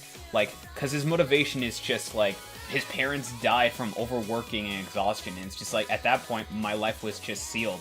I could either like just go from job to job working part-time, or I could get a corporate job and work for slave wages. And if I complained, even if the damn NEETs said it was my fault. So literally he was just gonna like bomb Japan's cities to give Japan like an actual wake-up call in terms of what they need to get the priorities straight on. Ooh. Yeah, it's the thing about it is like the series never really says like, oh, here's the right solution for improving Japan. It always goes like, no, this is the solution. Like, some people have the right solutions, some people have the wrong solutions, some people have their own solutions. Like, there is a doctor in Eden of the East who spent all of his money for improving the country on better care for senior citizens. So he spent all his money on like building prefectures for senior citizens to house in. He gave him more affordable health care, so on and so forth. He spent all of his money, and it's like, what I like about the show, until the movie, it's never confirmed as to whether or not he won the game. Because that was the whole thing. It's like, if your phone like, you have this phone with 10 billion yen and you have to improve this country. And if you reach 0 before that happens, the supporter comes and basically shoots you in the head and supposedly, like, kills you. Oh, damn. Yeah, so, and what's interesting about it is, like, at the end, when Akira is done talking to the doctor, he doesn't, like, it's just assumed he died. We don't actually see whether or not he died, but in the movie it gets confirmed. Oh. Yeah, it's another anime to add into my list of animes I need to watch. Yeah, it's a really, like, good film. Like, if you're looking for something where it's just like, and they live happily ever after, that's not where you find it here. It's very much a case where it's like, if you know anything, if you have any experience of dealing with like Twitter and how it deals with events and everything, kind of a similar vibe there, where it's like, it's happens and then it's just quiet. That, or you get immediately canceled because of something you did in the past. Like because mind you, like, the creator of Eden of the East, the director at least, worked on Ghost in the Shell. Like, we watched that film, so it's evident, like, you know, they know how to do a more adult series. They know how to do a more adult take, and it's just like, yeah, it's a very interesting series. I have to look into that because it sounds really interesting, and I really want to watch it. Yeah.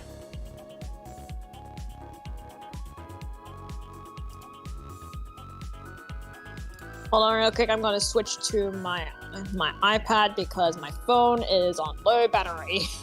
Gotcha.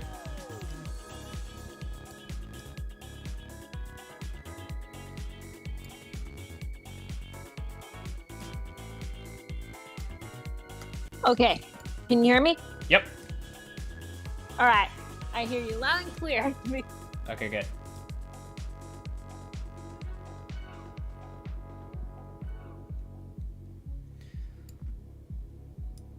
Other than that, like, there's some stuff I am watching, but it's just like, it is very much stuff where it's just like, I got nothing else better to watch. Like, I watched this series where this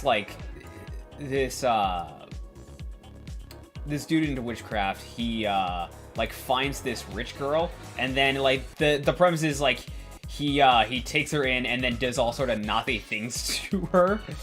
But in reality, it's like, yeah, I'm gonna teach you how to say no, and I'm gonna teach you how to, I'm gonna teach you that you can eat whatever you want before bedtime. It's funny. Like, just as someone who's a degenerate, it's just funny. Whoa.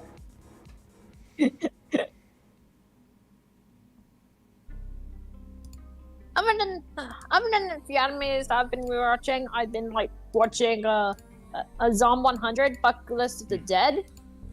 Yeah. And It's one of the more recent animes, but pretty much it's just like takes the concept of a zombie apocalypse and just flips it over its head. Yeah. Because like you know how like people like fear for their lives because no zombies, we need to survive. Not the main character because he's living his goddamn life. Is it like the fucking SpongeBob meme where it's just like, do you know what that means, Gary? I get to go to work tomorrow! Yes! Except he's free from his work. Oh, that's interesting.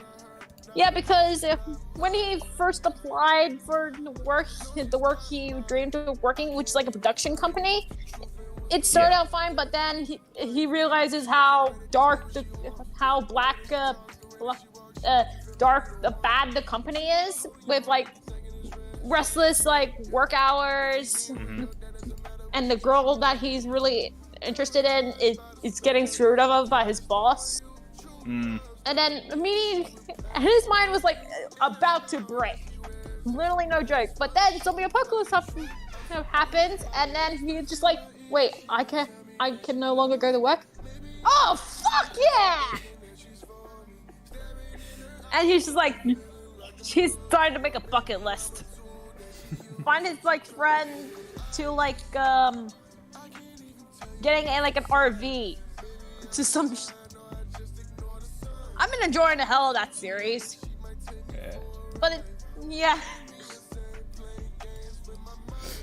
Other than that, I mentioned this earlier, I watched Scott Pilgrim Takes Off. You already know my feelings. It's just fucking, I watched that series and it was just like, I read the comic, I watched the film, nothing. But when I watched that anime, I was like, oh god, why are they so hot? Like the guys and the girls. I'm looking at this. Yes! I had that same feeling too when I watched the anime. I was just like, no kidding. I just... Oh, did you hear the fucking bullshit that MAL came up with why they're not going to include it? Oh, yeah.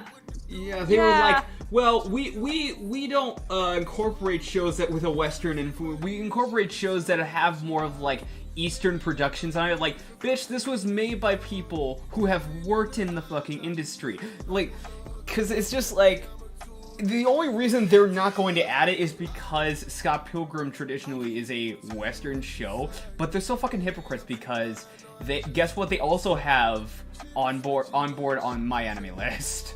What? Ruby, the Ruby Shaft anime. Oh my... Yeah. Really? And that's when they finally decide to add like cast members like Lindsay Jones and whatnot as those characters. It's like, bro, this show is based off of a Western property. Well, yeah, but it's made by Studio Shaft. Yeah, but it's also a reinterpretation of a Western story. Like, and it's just like... It's a reinterpretation of a Western show created by an American company. Yeah. Who done shows like Red vs. Blue. Yeah. But no, it's just like they have to be so, like, they're tight asses about like their own fucking list of everything. And it's just like, so at the end of the day, it's just like, I think that whole what is or isn't anime debate has kind of been put to it's ultimately with this, it's been put to a rest. Yeah. But that said, in the grand scheme of things about the show, aside from how fucking hot and bothered it makes me, is ultimately, it is, I honestly have to commend them, because in the grand scheme of things, it is really interesting because it's like, it's obviously, it's made for people who are aware of the series and just wanted a, like, an adaptation of Scott Pilgrim. But at the same time, it's like, I think they knew that if people were like, if they knew, like, ultimately from the way of everything and like who they got backing them, they knew that more so this was going to be a, all in all, just a decent adaptation. So the question is just like, do you risk making this a 1-to-1 accurate adaptation of the comic and risk having it ultimately just not taking off so much because it's just inoffensive and it's not as and there's nothing really wrong with it, so people have nothing to say about it? Or do you do a fake out and instead do a story that adds on to the original? And I feel like that's what they did, and I feel like that's what they did with it, and I really like it, because like it gave more light to, well, not every character, but it gave more light to certain characters, like the exes. Like, we got to see exactly why. It's not just necessarily like why they dated Ramona, but it's necessarily like the aftermath of Ramona leaving them.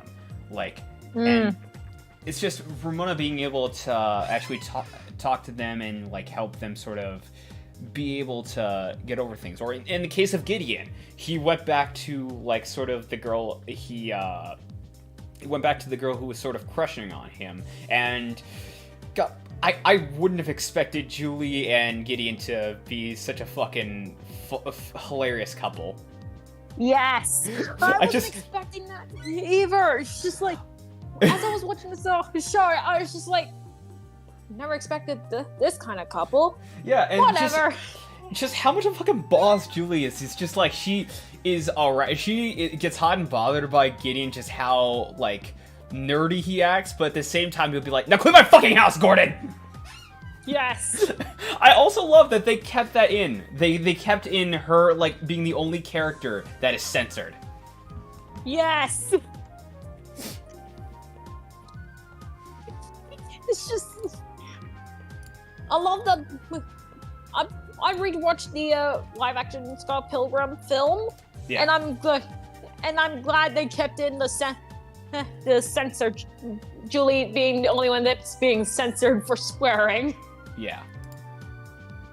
And they brought back the live action actors to voice the characters in the English dub of Scott Pilgrim Takes Off.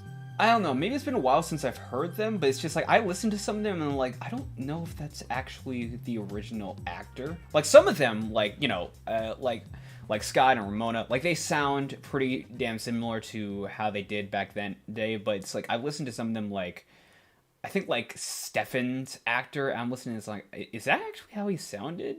I don't know. And, and I really like this little fake out they did for Scott Pilgrim Takes Off too. Mm-hmm. Because in a way, I went into this anime thinking, oh, it's gonna be another retelling of the comic in the live action movie. But then they did that. I was just like, anime of the year. I remember when fucking people were pissed off that it wasn't like the original. I remember that so much, and I was like, yeah. I watched it because I was going in it with like, just, okay, how are they gonna handle this? I'm looking at this and I'm like, oh, okay, so I see the similarities from the comic and the movie and everything. As soon as Matthew Patel gets his W, I'm like, okay, where are you going with this? I'm actually interested. Where are you going with this? And I was thinking, like, maybe this was, like, I don't know, some hallucination or whatever, but no, they played straight where it's like, no, he's actually dead. Oh, no, he's actually alive. We have to find him. And when the truth got revealed, I'm like, I love this so much. Like, yes! It is a prime example of, like, taking the future self trope and making him an unreliable narrator. Making them an unreliable narrator. Because you go through the idea, it's like, oh, like Scott meets his future self, and it just goes off about how, like, defeating the X's and everything was the worst thing to happen. But then, like, you notice little details, like how he got someone to commission a full storytelling through VR, but then added one little slide that in reality just kind of overshades exactly what happened. Just how Future Scott was pretty much, like, how Future Scott was, like, Future Scott and Future Ramona are prime examples of characters who have the answer, but only half.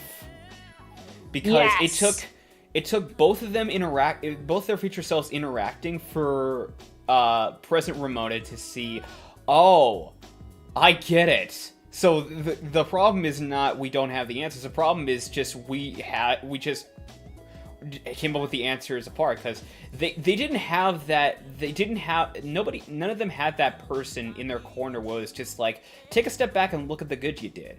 Like, that's what Scott had to do, where it's just like, well, I guess I made things worse. Like, no, you didn't. The way I saw it, you actually made people's lives so much better. Oh, yeah. Yeah, exactly. Yeah. Yeah. And I'm really impressed.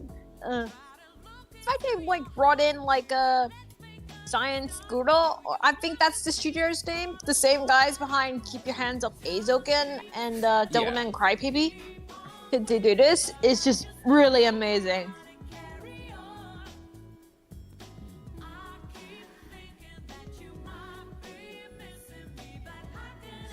And also, it's, God, what they did to Todd is so fucking funny to me. Oh. Yeah, I already knew in the comic he was already, they already changed that from the comic in the movie. Like, in the movie, he was beaten because of vegan police, which is already funny. But, yeah. in the comic, it was also the vegan police, but also, he was cheating on Envy. And then she had to piece it together. Wait, hold up. He dated you, and wait, is that why there are 2 holes in the moon? Oh. I like that so much. And then just adding to that, but not just making him like a cheating asshole, but also making him gay for Wallace. Yes! It was already funny seeing like him just smacking face with Envy every single opportunity, but just Wallace going like, hey, I got an idea. What if I just played with him instead? It's just, oh god. Literally the best. Yeah. I love what they do with them so much. Also, like, God, like, I know it goes the same, but it's just like Kim is just, I think, one of the best characters in the series. She was already like a really good character, but it's just like, I just love just the one-on-one just jam session she has with Knives. Just, yes. On one hand, you could interpret that as them having feelings for one another, but we don't really see that as a relationship unfold. I just kind of see it as, oh, they're like forming this passion for playing. Because in the end, it's just like you just see her being added to the group. Yeah. I really like that. Also because we get the dynamic between Stefan and Knives. Yeah. Because like we only saw like in like the comics and like in the movie, like Knives being overtly jealous of Ramona, and like how and like in Scott Pilgrim's take in Brain, what do you do this? Anyways, in Scott Pilgrim Takes Off, we get to see more of her character as well as her dynamic with the other members of the members of the cast. Yeah.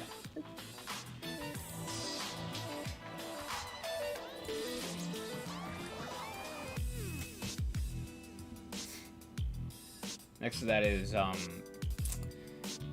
like it's just it's a really like commendable show. It's just like I could tell it's a case of like where Brian Lee O'Malley was looking at this and like, look, my series did good, but I mean, if I'm gonna get a chance at an interpretation, I want to like do some more with it. And it's just like, and he did, and I really like it, which is more than I can say. Hey, Kenichi. Which is more than I can say for some other artists, particularly Jeff Smith, because he got fucked over multiple times over the years. To those who don't know, Jeff Smith is the creator of the Bone comic, and multiple times he's been given chances to turn it into a product outside of comic. Like, there have been multiple times where it's like, hey, we'll turn it into a game. Okay, actually the project has been canceled. Oh, hey, we'll turn it into a show. Okay, actually the project has been canceled. Netflix, hey, we're gonna turn it into an animated series. Okay, actually, the word came down about HBO and everything. We're canceling it. Oh, like, yeah. Yeah, I heard news about it. I was just like, poor guy. Yeah. Just like, I feel bad for him. Yeah. Like, it fucking sucks. Just like, I get, you know, certain things like certain projects and certain things like falling out. I get it, but it's just like when you get blue ball that many fucking times, at some point you just gotta go, I don't care if there is more promise, I'm not doing this anymore. Which is, it's to the point where it's just like, what I want is there to be a fan-made project of the comic.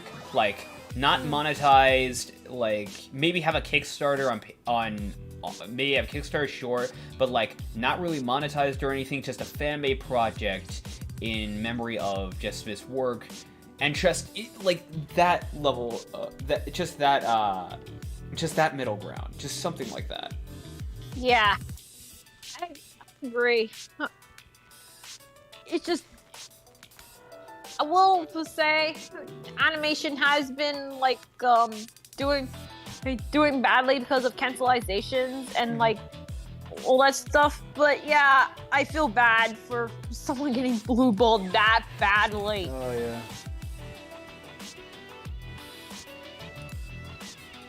Speaking of so-and-so, like, I mean, there's other shows that I think this year that have been ultimately canceled. Like, Inside Job, I think this year got canceled.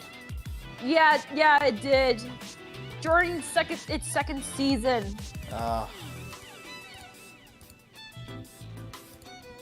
That's a shame. It really is. Like, Yeah. and that's not even to get into the whole shit with HBO Discovery. Like, oh man, like the creator of like Mau Mau had to put all of their work on Google Drive into like advocating for piracy on Twitter. Yeah. Literally everyone who uses uses Max, seeing all the animation go away. Do what you want, Jeffrey. You are a pirate. Yep. And it's just like, it's not even, it's not just that. I mean, it's like, they had to, there were like stories of like some of those creators getting told that their work got canceled on fucking Twitter.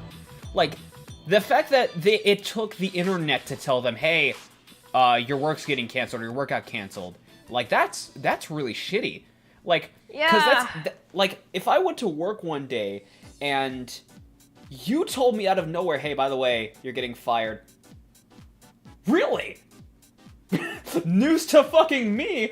I really could have, like, known that, I don't know, maybe 2 weeks in advance. Mm. Yeah. Like, will also be like, oh, you're going on a date. Sorry to say, I'm dumping you. Oh, like, God. That's Fuck. I know a story like that. I know a fucking story like that. So, it was, I forget who this was, but there was a story of, like, this dude who's, like, on his fucking birthday, his girlfriend calls him up and says, I'm breaking up with you. Like, not even, like, call her up. Text him, I'm breaking up with you. On his fucking birthday. That was her present to him. Damn.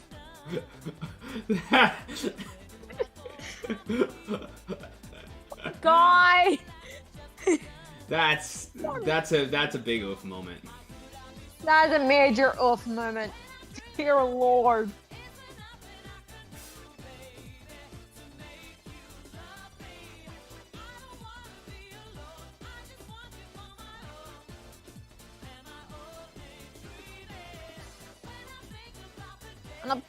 On a plus side, however, there are some animation that is doing well, aka the world of indie animation. Yeah. Like, forget which one it was. I forget if it was... No, it was Set Sail for Candy. That got nominated for a couple of awards. Yeah. That's and the amazing digital circus has been taking off with the fucking voices of the characters doing memes. Yes! Jane, are we robbing a fucking bank? Nonsense! We're adventuring a bit, Pomni! Keep up! The fact that the pilot for the Amazing Digital Circus reached 100 million views Yeah. on YouTube. It's insane. Yeah.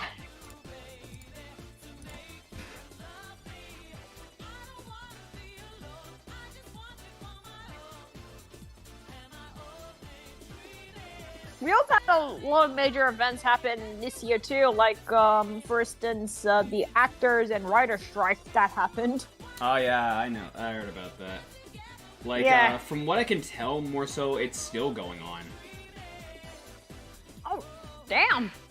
I thought Yeah, it ended. I mean, when you have stories like Dwayne "The Rock" Johnson donating $1 million to that foundation, I mean, like, they're gonna be going for a while until those companies cave in. Yeah. And I've got this from like a video that the CEO of like the Warner Bros. Understood why actors went on strike. Really? You understood why? So I'm you just, like, understood, and you couldn't have prevented this in a way that could benefit everybody? Yeah. Yeah, exactly. It's just like generally, just like, oh.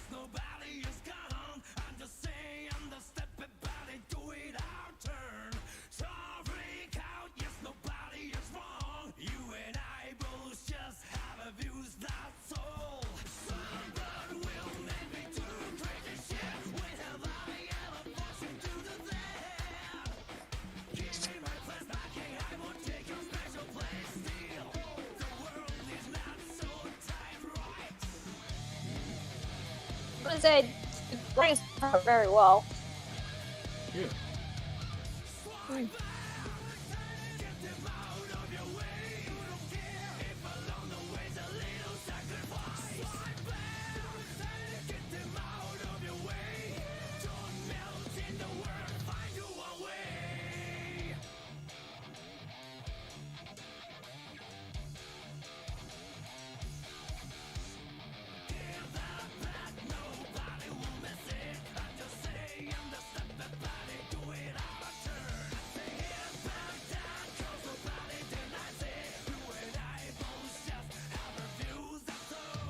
I do wonder if they're gonna, because I'm going back to the Game Awards for a bit, but Yeah. I do wonder if they're gonna tease something for for Sonic, the third Sonic film, because they teased something for Sonic 2, for the second Sonic film for And in the Game Awards. news is already out about Shadow being in Sonic 3.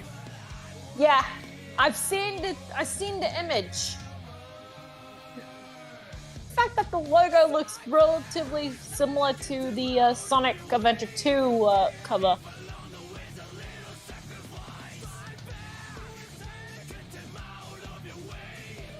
Now, I wonder if we're gonna figure out who's gonna be voicing Shadow.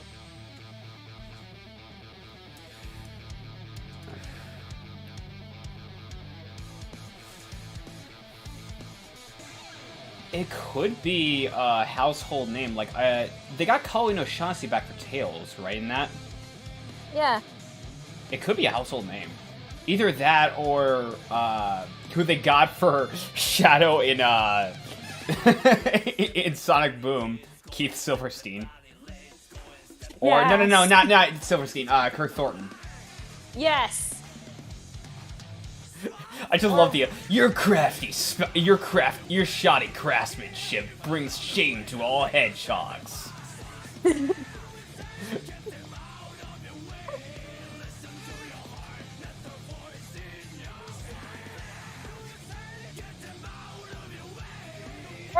Or they somehow get most A-list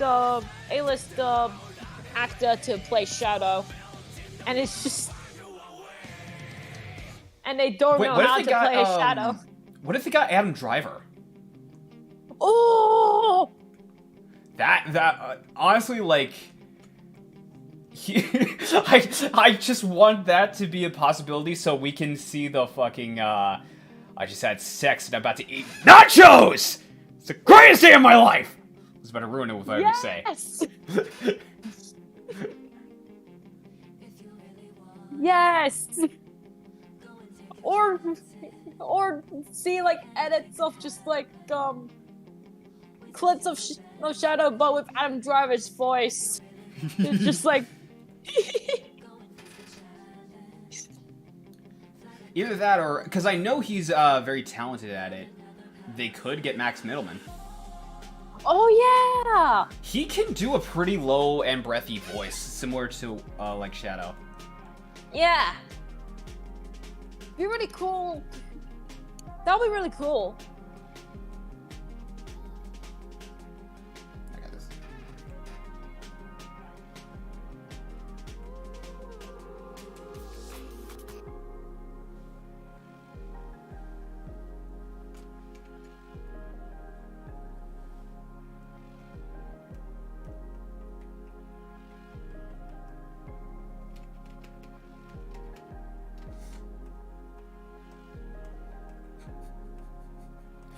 I'm just thinking of the meme image, and immediately, I don't know why, I just thought of...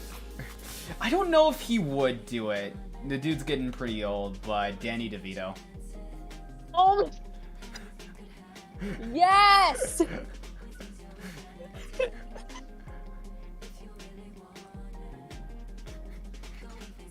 Yes! I don't know if he's, like, getting old. Because He is getting pretty old. yeah. I don't know. Like the last time I saw anything from him, it was that meme to come out of Always Sunny, and he has like these old wrinkly eyes, and he's just like, I get it now. I finally get it. I wonder if they're able to get Danny DeVito to voice a Shadow. Sonic will just make a reference to It's Always Sunny in Philadelphia. You're just like, your voice sounds like the trash man.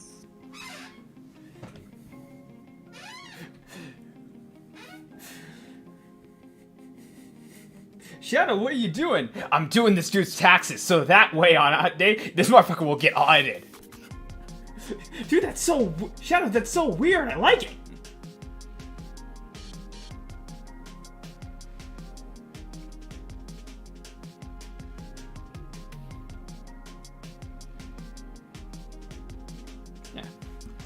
Mm.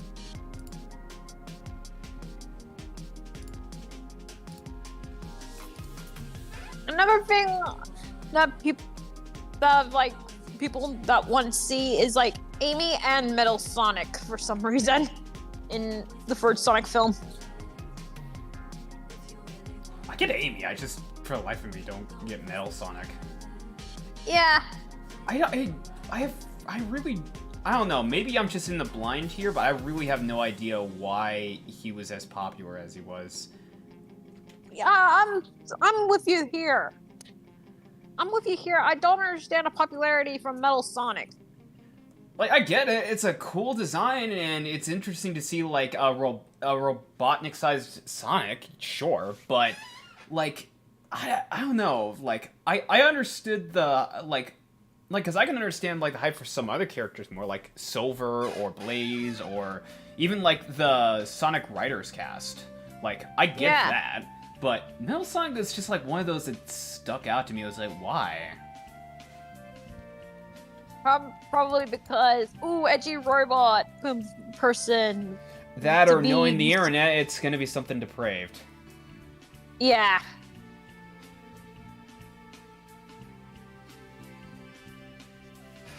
That or the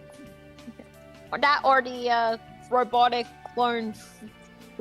clone thing seemed really cool for some reason.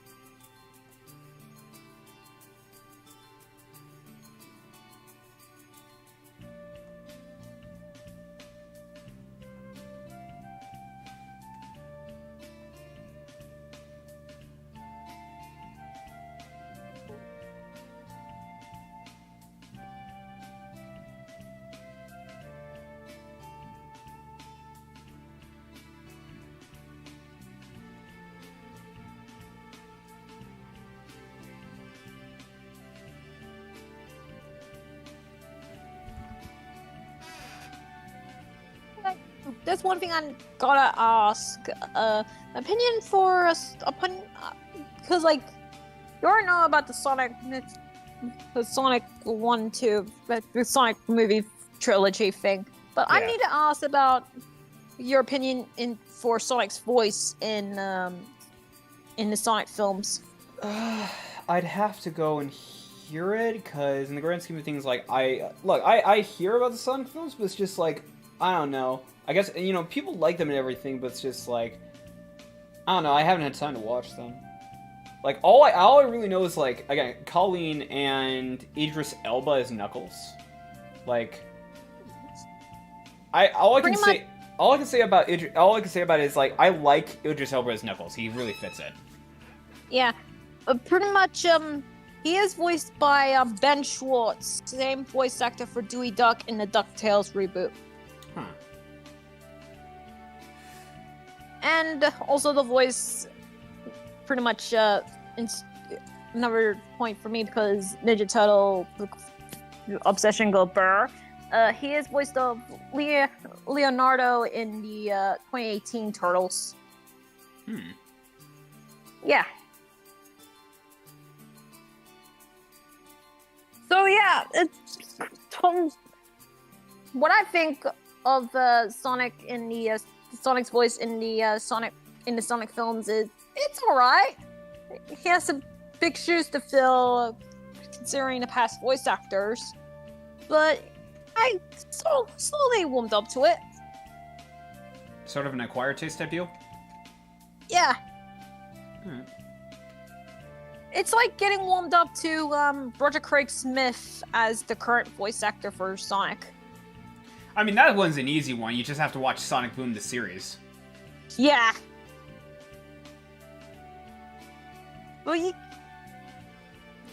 to understand too, like getting used to like Sonic's voice for the movies, you have to like watch other things that Ben Schwartz is a part of. For instance, Parks and Rec, the DuckTales reboot, and all that stuff.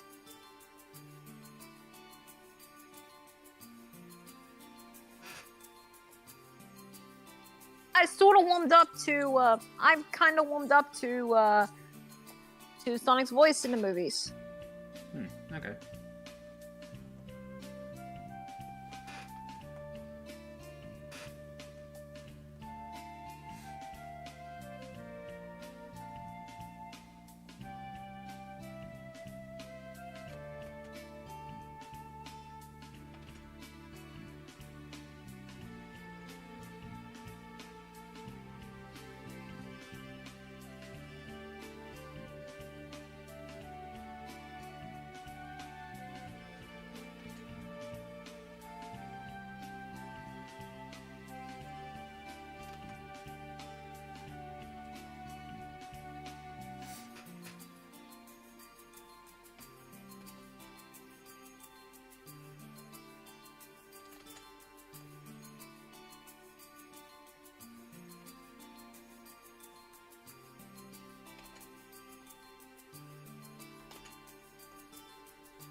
It's very hard to come up with conversation topics. God damn it.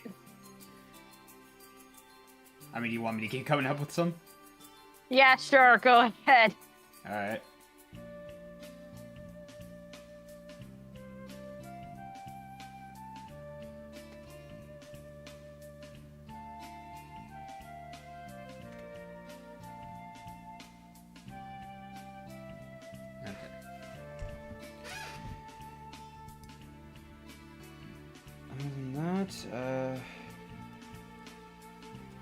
pretty much, I took a look at some other series and whatnot. Like,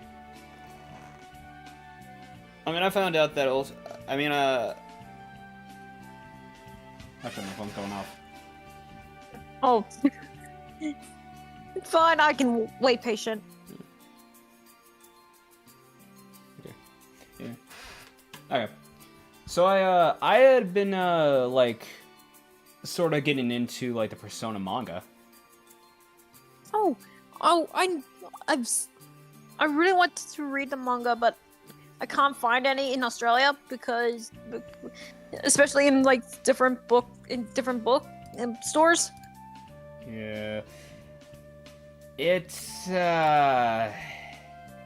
it was doing good, and then it just kind of crashed. Not to say that it's bad, but it's give you an idea. Like, they brought in a royal content after Kaneshiro was taken out. Huh.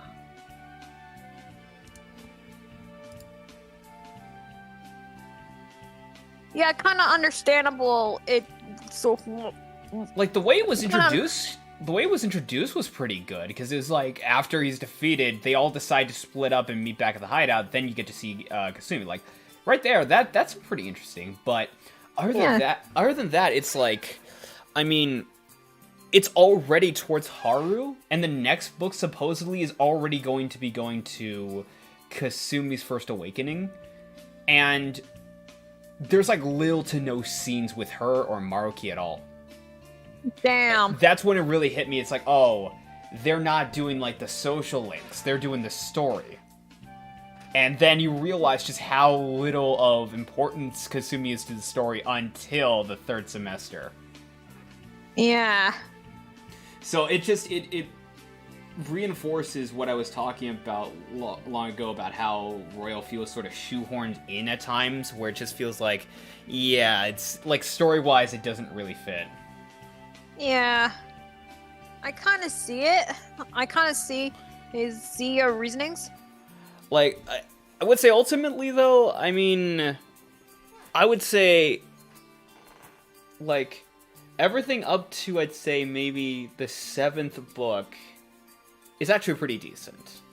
Because like, there are some things here and there that it adds, and there's some things here and there that, like, I mean, like, to give you an idea of just how rushed it is, they haven't introduced Jose at all.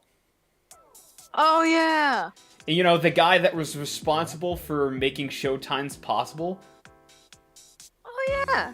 Yeah, they don't show him, and that sucks. Yeah, they don't show him, and by the time they get to Futaba, they're already doing showtimes.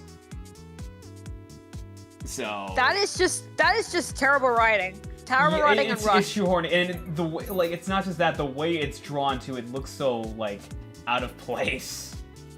Yeah. Like, you know, for a game, right? For Royal, like, it makes sense, because it's just like, it's a nice game visual and everything. It's like summoning a monster or having a special attack in Final Fantasy. It makes sense.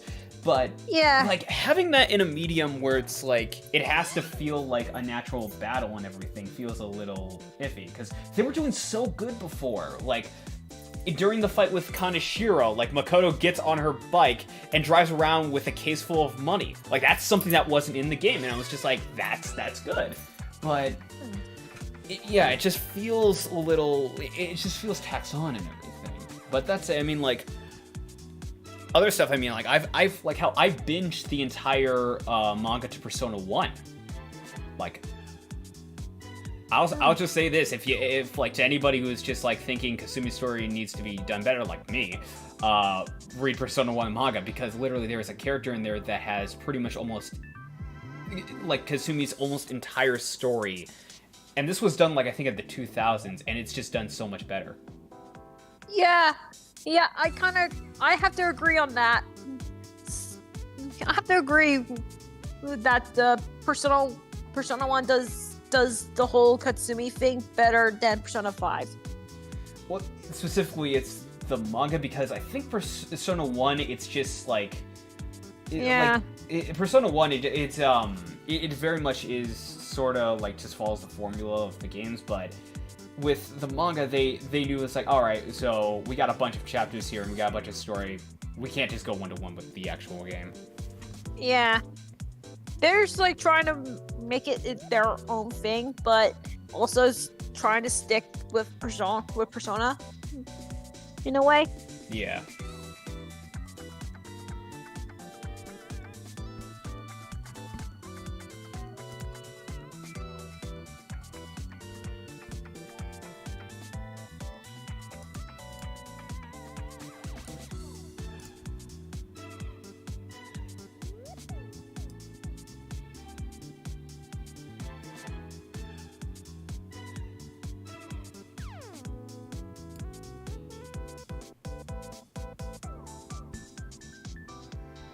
My initial thought for like Katsumi in like Persona 5 Royal was she was gonna be the female playable character when she got teased for it, and I was just like, are they actually gonna bring back like but choose your gender like options for like Persona? But then it was revealed that she was gonna be a new social link. I was like, God damn it! My thought process on that is that ultimately, I think more so it's just like maybe just Atlas like ironically doesn't want to have the same gimmicks for each iteration. Like with FemC, it was very much a Persona 3 thing. So with Persona 5, like what do? All right, let's have a social link that's not tied to the Velvet Room.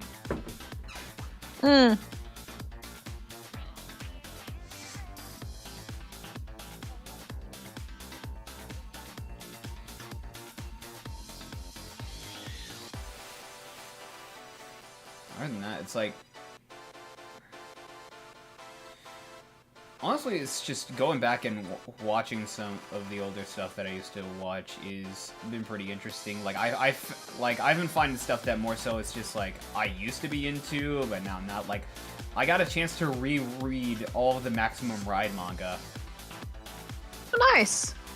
It's if you're a kid in middle school, it's a fine story.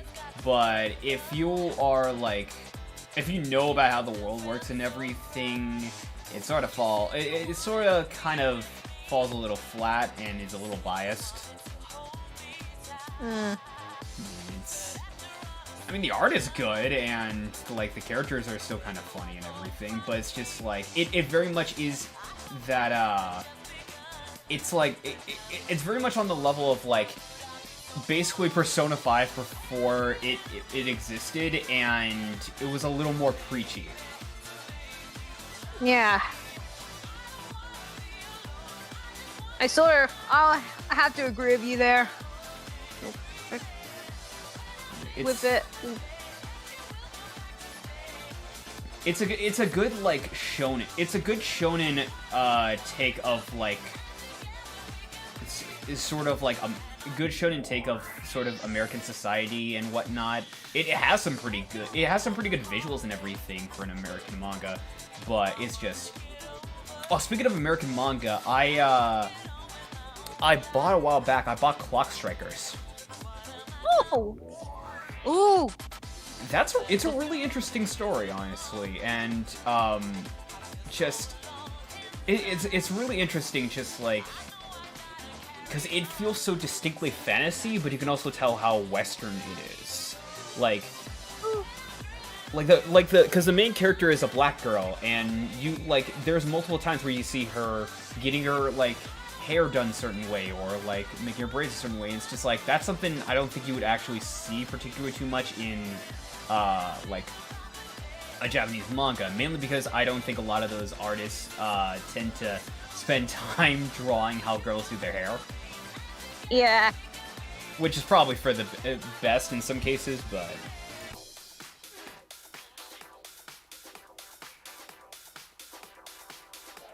Manga artists when drawing hairstyles, someone doing their hair up, would just make them look like they're clipping on their hair tie. Without even seeing the hair tie. Yeah. In that specific manga, let's actually just like draw how they do their hair. Yeah.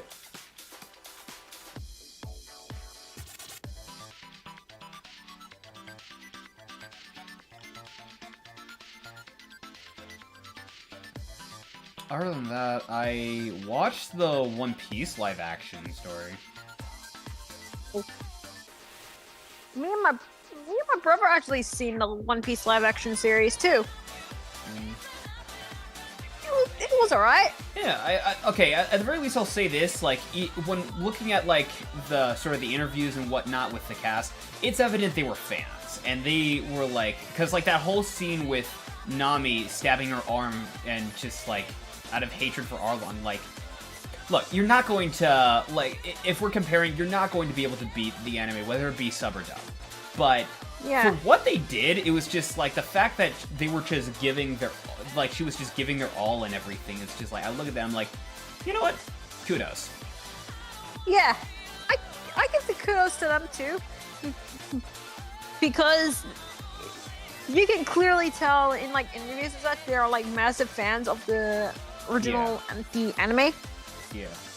Like, you were never going to make it look realistic or authentic too much in the grand scheme of things. Like, set pieces, sure. Maybe some of the costumes, okay. But, like, when you realize how cartoonish Oda's world is, it's like, yeah, that's not going to translate well into live action. And, yeah, there are some moments where it's just like, yeah, obviously. But, you know, from the sounds of it, I mean, it looks good enough, and from the sounds of it, it was like, the people had more fun working on it than it sounded like the people who were working on The Last Airbender did. Yeah. It's kind of like that's kind of like the convention where it's just like it's the same with like, you know, the Cowboy Bebop live action show. Like, I mean, yeah, like I dropped it pretty damn quickly, but the first couple of episodes I was watching, like the chemistry between Spike and Jet, like some of the lines and some of the like just character acting from Jet Li, like stuff like that. I'm looking at them like, you know what, like. It's not one-to-one and it's not perfect, but it's just like, yeah, I can tell they're giving their all. But, yeah, it's just like, I can say that much at least, but yeah. I didn't really watch the Cowboy Bebop live action, probably because I wasn't very interested in it. I would say if you want to give it a shot, give the first few episodes a shot, at the very least with the stuff around, like, because, like, I kind of stopped shortly after, like, there's an episode where, like, Spike and Jet have to go look for, like, a kid's doll. It's like, I think it's either the episode, it's probably the same episode, but it's the episode with, like, the dog owner who owns Ain, or, like, who has, like, a hold of Ain, where they introduce him. Like, around that episode, I would say stop, because after that, it got disinteresting for me, and then there's also the infamous fact that they added in, Ed and did absolutely nothing to change her character. Yeah. Like, understandable.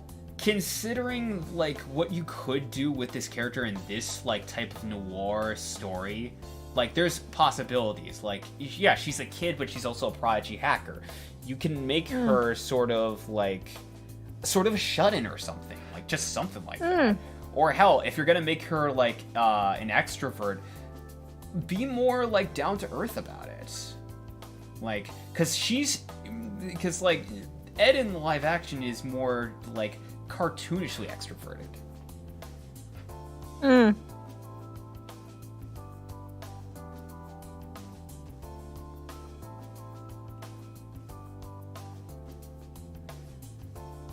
But overall, from my opinion, I kind of enjoyed the One Piece live action, but it's clearly understandable that you can't mimic Oda's like style in live action. But my brother really enjoyed it, and so much so he started watching the anime now.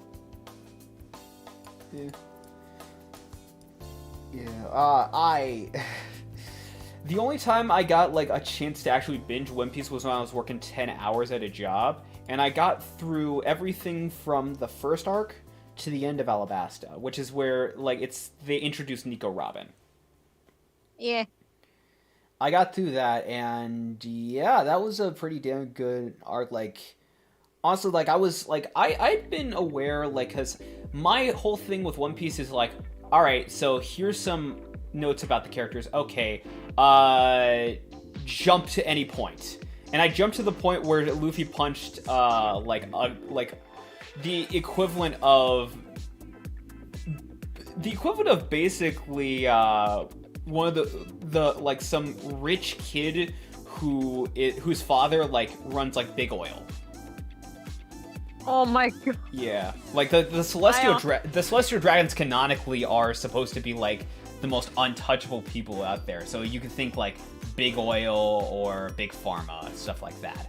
But like I jumped to that episode and I watched it and I was like, you know what, I'm really into this. And then like when I got a chance to actually go in and watch the series, it's just like it took everything I could to hold back tears at my job, because just Nami's story, Luffy's story, like Zoro's story, fucking Chopper's story. Oh my god, Chopper's story fucking slayed me.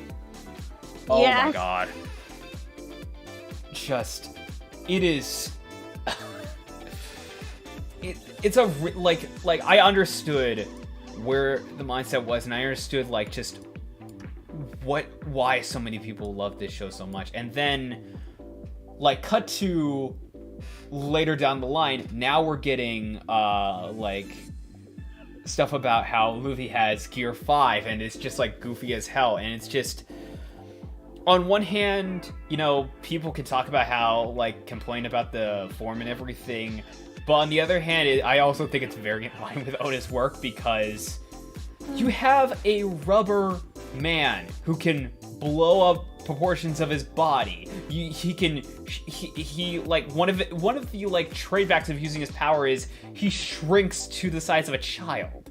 Like, and his recent like actual form before that was just this big gumball. He's goofy as hell. But at the same time, I look at that and I'm like, if you were to ask me, it's like, okay, what is peak perfection in terms of Gear 5? I would just like, honestly, like something along the lines of just an absolute, just wacky character. And fucking, I would have never expected something along the lines of like Tom and Jerry or Looney Tunes to be like a full-on inspiration for this. Yeah. Like, that was like, and especially on the anime's behalf, just how far they went, like kudos. Let's just like oh god, it's amazing what they were capable of coming up with. Yeah. I have to go, sadly. Sorry, I can't stay fine. long. I'm almost finished up right here. Yeah. See ya. See ya.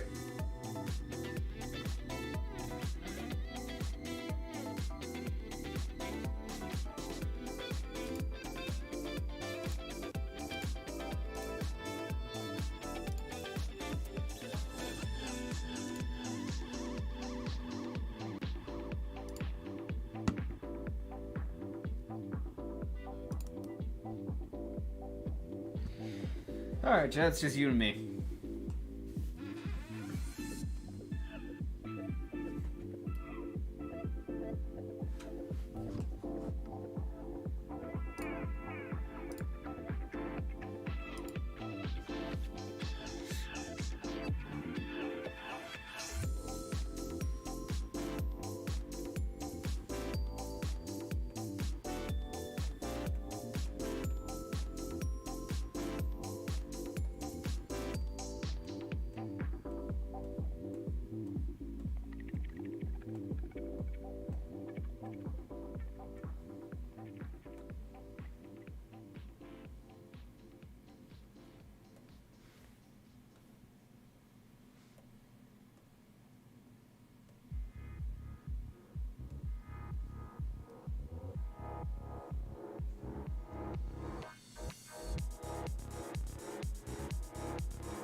Maybe if I had a different color for the background instead of like a sunset.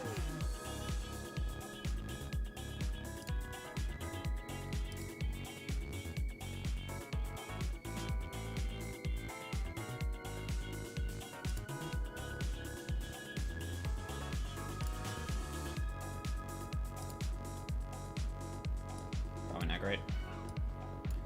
Yeah, that's not great.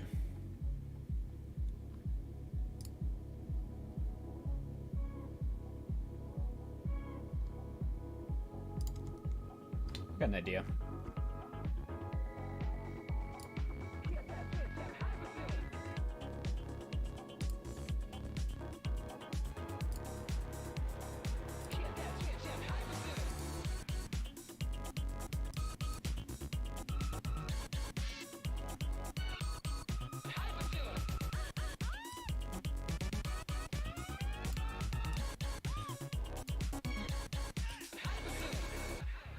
Yeah, it makes it stand out much better.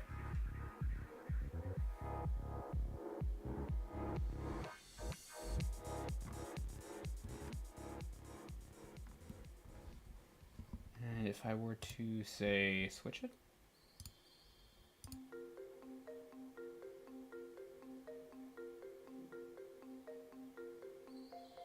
I also like that better.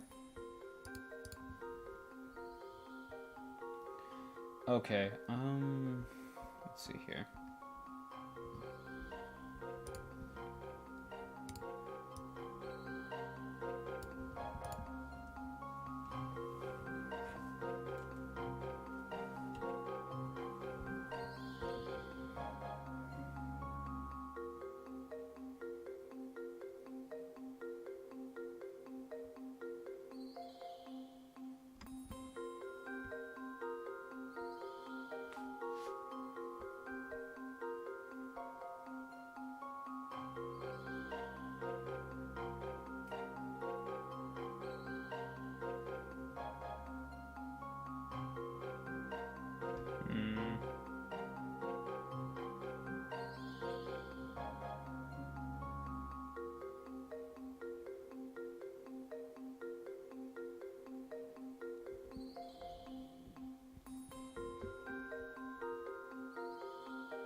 I'm trying to think, is there anything else I need to do?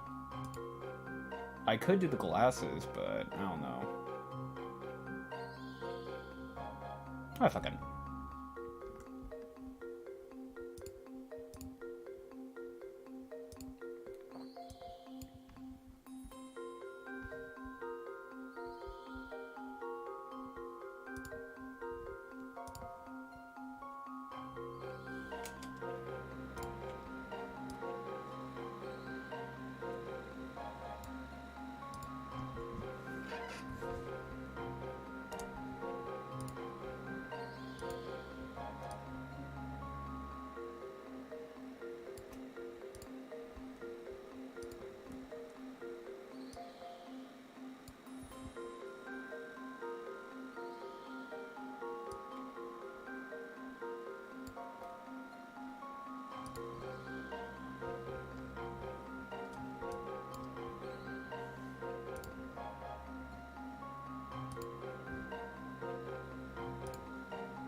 Yeah, that works fine.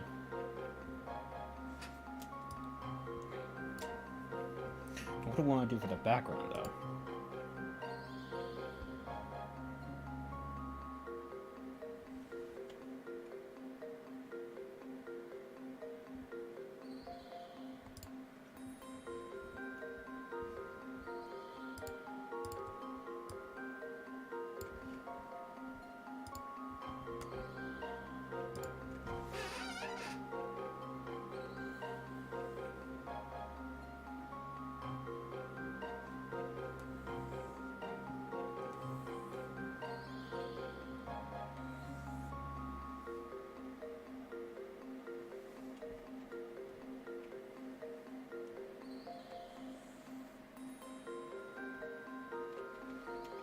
Oh, I got a better idea.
Let's look at the font.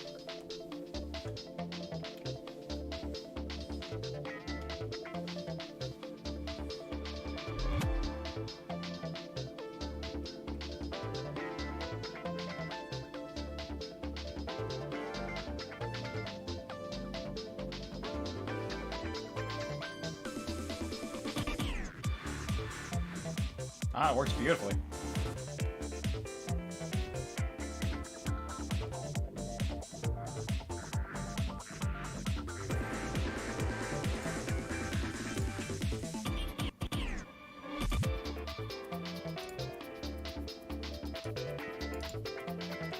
Let's look at the font.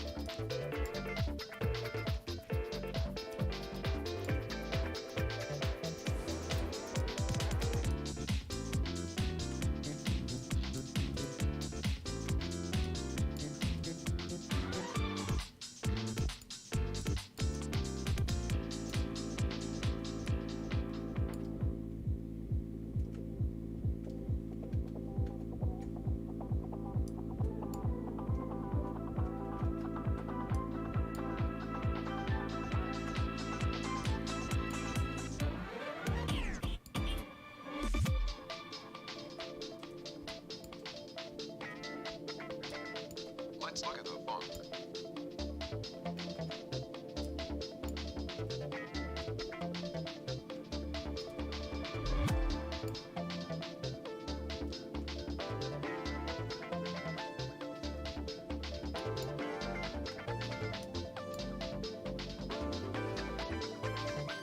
Yeah, I kind of like that. I like that a lot.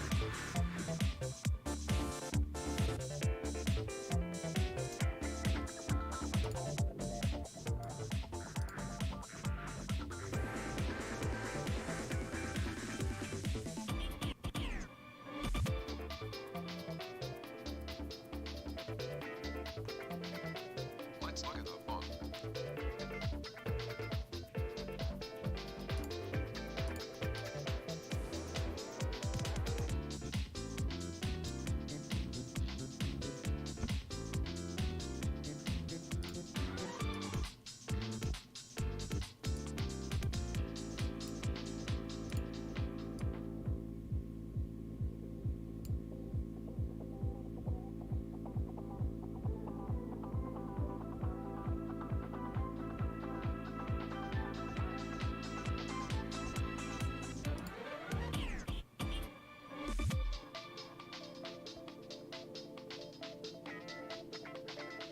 Let's look at the font.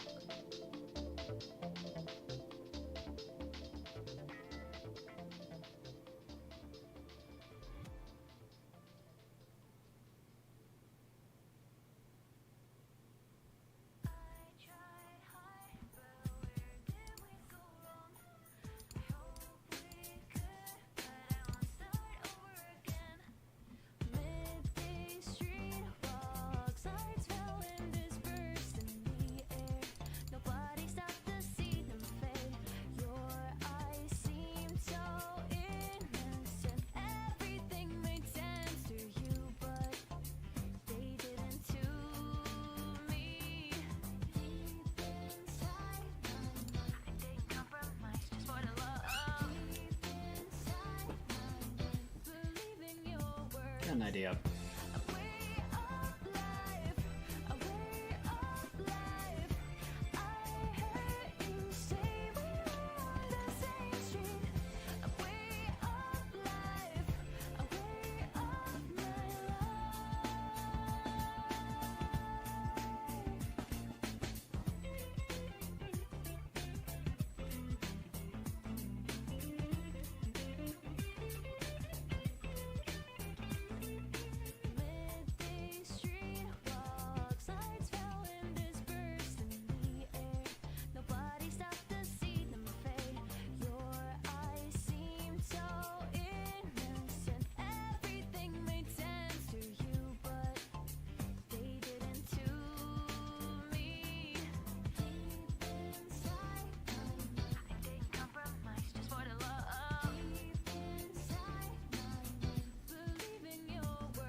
Sorry if I'm not saying anything in the grand scheme of things, or if it's boring and whatnot.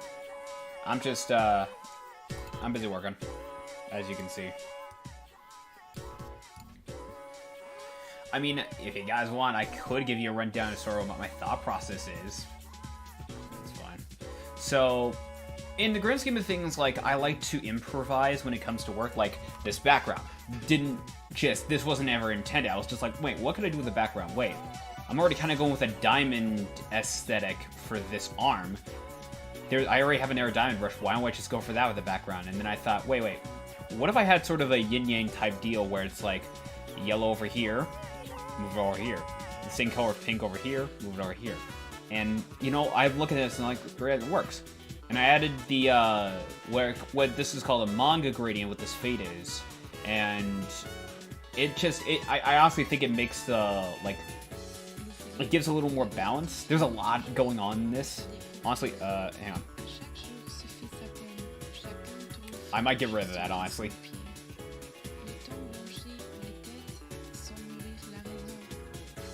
Or, at the very least, not get rid of it.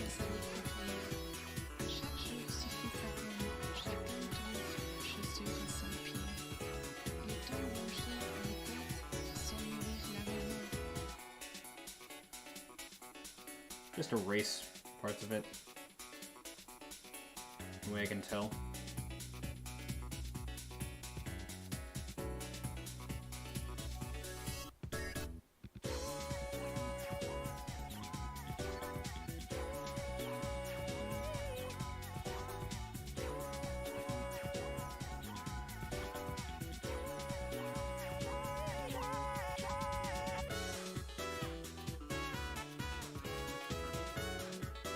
I like that use of the diamonds, it's just... I think I might have added too many.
I honestly think that works a lot better. And then for the wings... And I looked at the back, I was like, wait, there's a lot of room in the back. I could be okay with just... Yeah, here it is. Yeah, I could just be fine with this, but I'm like, there's a lot of room in the back. I could just do something with that. And...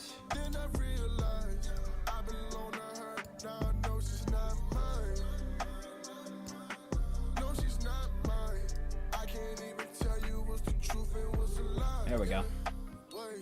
She got a way to just get what she wants. Yeah, the way that she talks, the way that she walks, she make you feel like you the one. She put a hold in your heart, you thinking it's real, it's really in front. Yeah, if we being real, that doesn't matter when she's what you want. Paralyzed by the spell that she cast on you. True love's not a gift she would pass on you. And that smile that she wears is a mask for the truth, but in truth, I'm seduced by whispers in my ear. She would tell me that she loves me. Maybe I'm naive if I'm thinking that she's for me. Staring in her eyes, I've been feeling like I'm lucky. Or maybe I'm a tool that she uses, I'm too trusting. I can't even tell you what's inside. We're not going to erase all of it, but... Just ignore the signs. She been switching lanes, she might take me for a ride. Just enough to tell.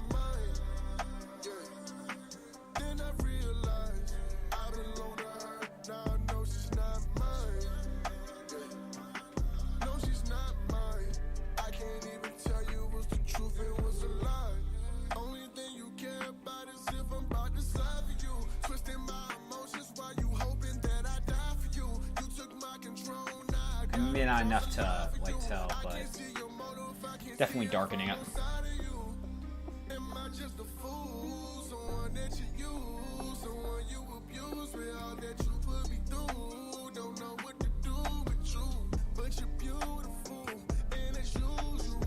Yeah, that works. I like that. I like that. So maybe these aren't necessarily traditional, the idea of like wings, but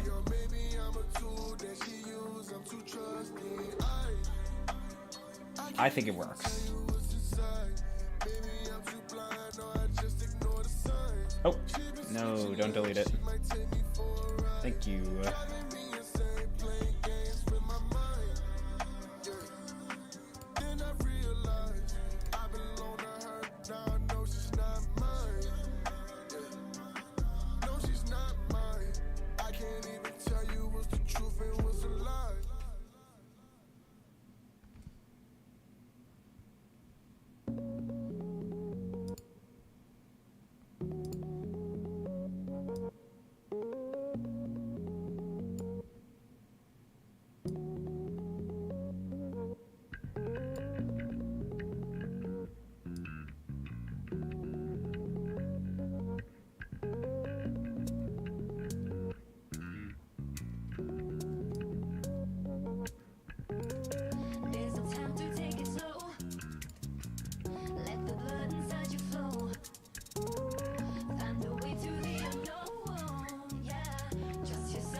Maybe it would make sense if the erase patterns actually... I'm trying to erase it so it looks a little more energetic, sort of ethereal, essentially. So maybe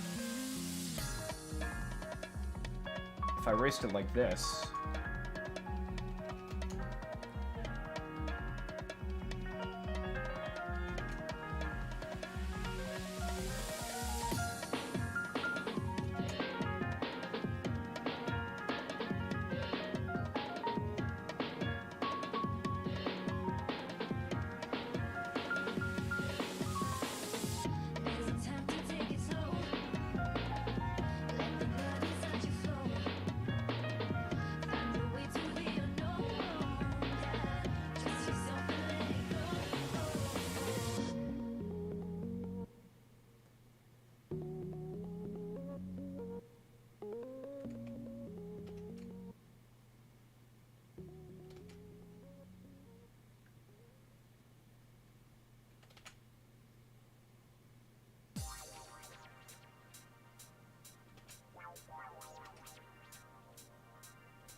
Take a step back.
I think that looks better.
Alright, so I think I like the wings, but I don't know.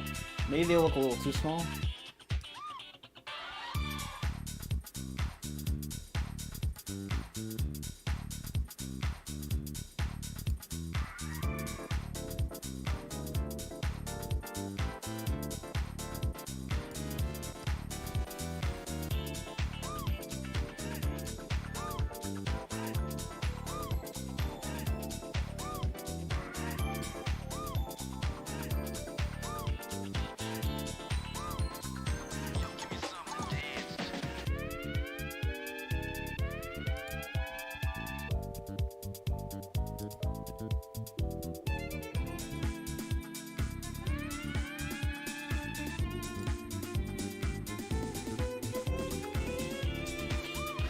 Maybe the outlines are not doing me any favor.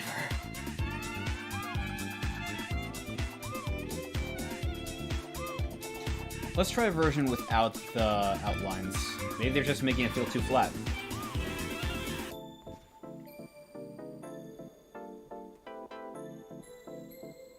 Yo, give me something to dance to.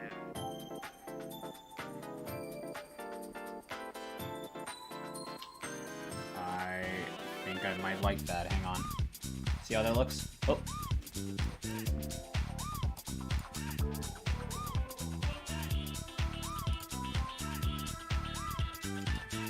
I think I might like that. Okay, I think we got it.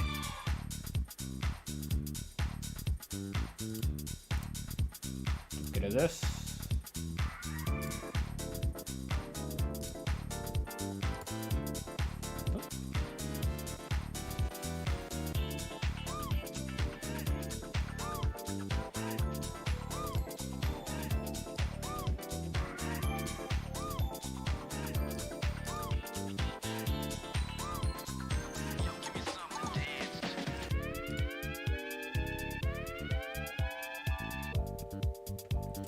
And then maybe making a theme, we should make it the same purple.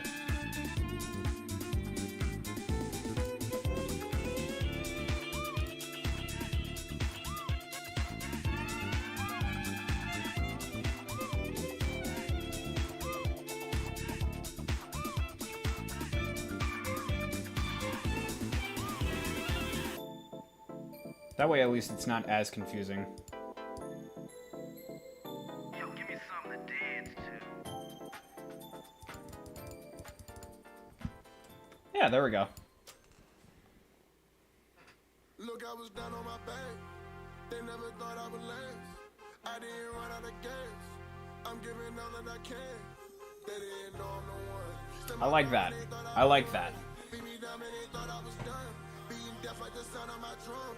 Feel like I can go do what I want. Hey, liberated. Liberated, man, I come from the worst. Maybe I should keep... Okay, last detail I think I'm adding is in order to make the green diamonds make a little more sense. Maybe I'll just add like little segment diamonds along the green one, around the green wing. And then I think I should be good.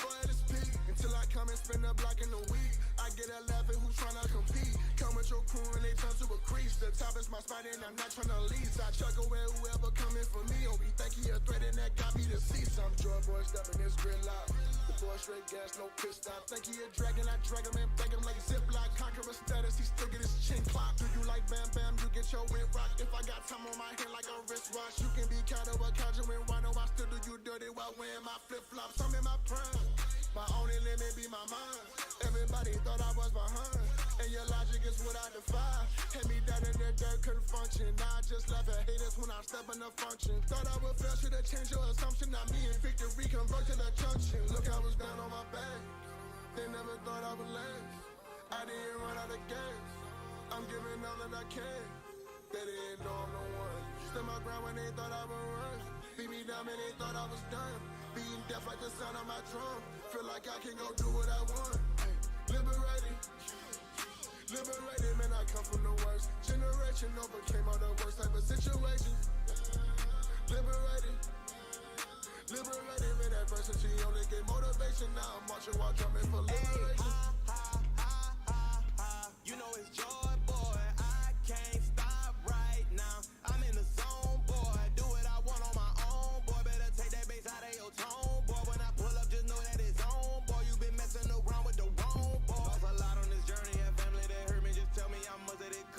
Mess with the gang if you really it's hard as you claim. If you play, then I'm knocking you off. I got my gang on my side, I'm the number one part. I ain't lying, I'm speaking the truth. Said I couldn't do it, so I went and did it. You look at me now, and I'm giving you proof. Said they gon' stop me.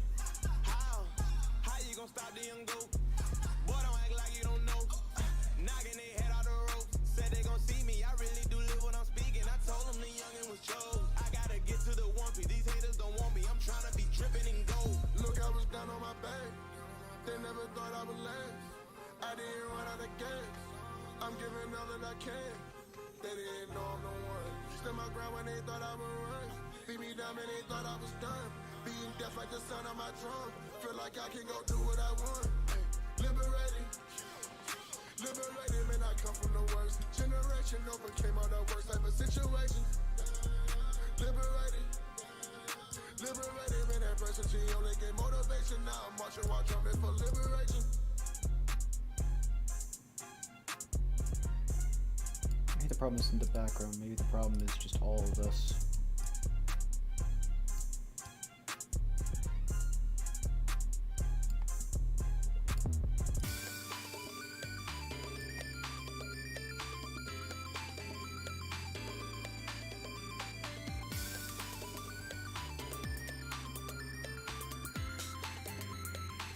Yeah, I kind of like that better. That fade.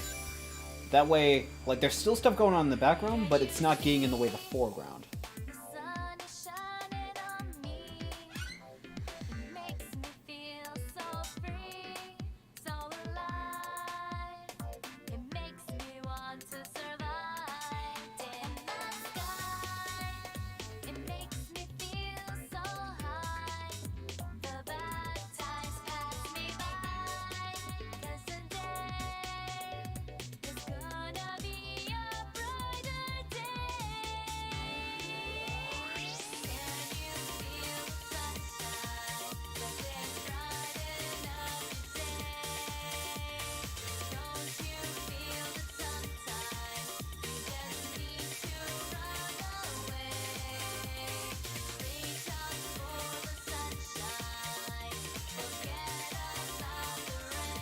Yeah, I really like that.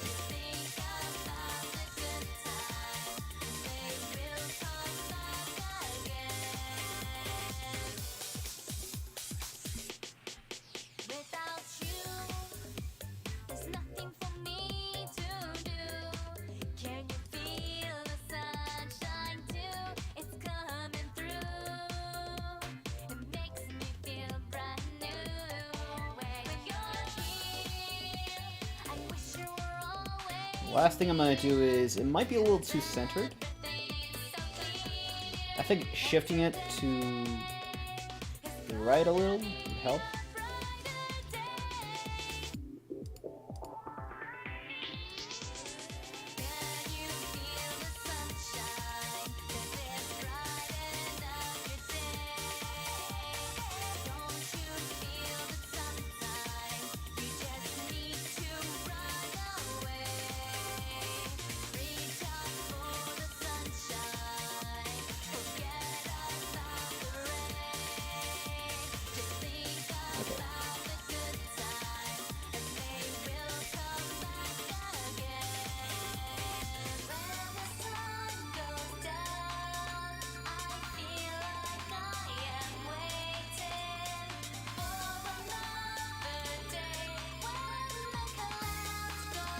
Oh, very good.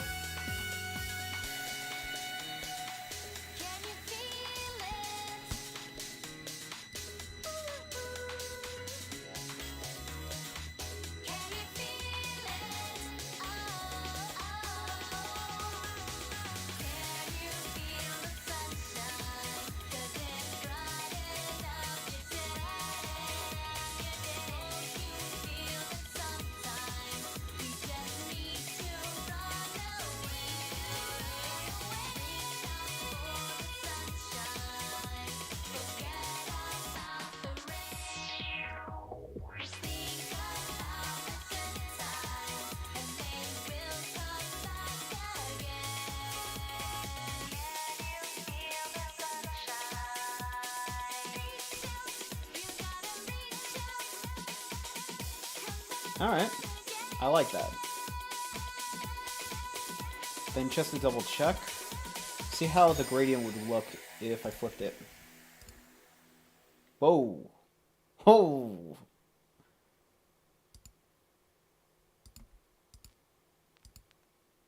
This is good. But this, I kind of like it, honestly. And it gives more attention to the foreground too. Like this is alright, but it sort of like covers up the details on the wings. This though, this gives more detail. This gives more attention. Darker colors are more attention to the bottom, but the brighter colors give more attention. But I like that. I like it. Honestly, I'm fine with this. I think we can call this done. That's awesome. I like this. I gotta send this to Kagado.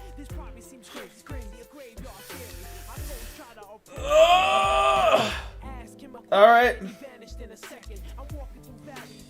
And lastly, we have to... I'm hearing someone saying you a chicken, don't be scared. It had to be the wind, cause nobody wasn't there. I searched and I searched as I climbed up the wall. And then I started to fly, I went in deeper. Let it get to me, I'm just gonna creep.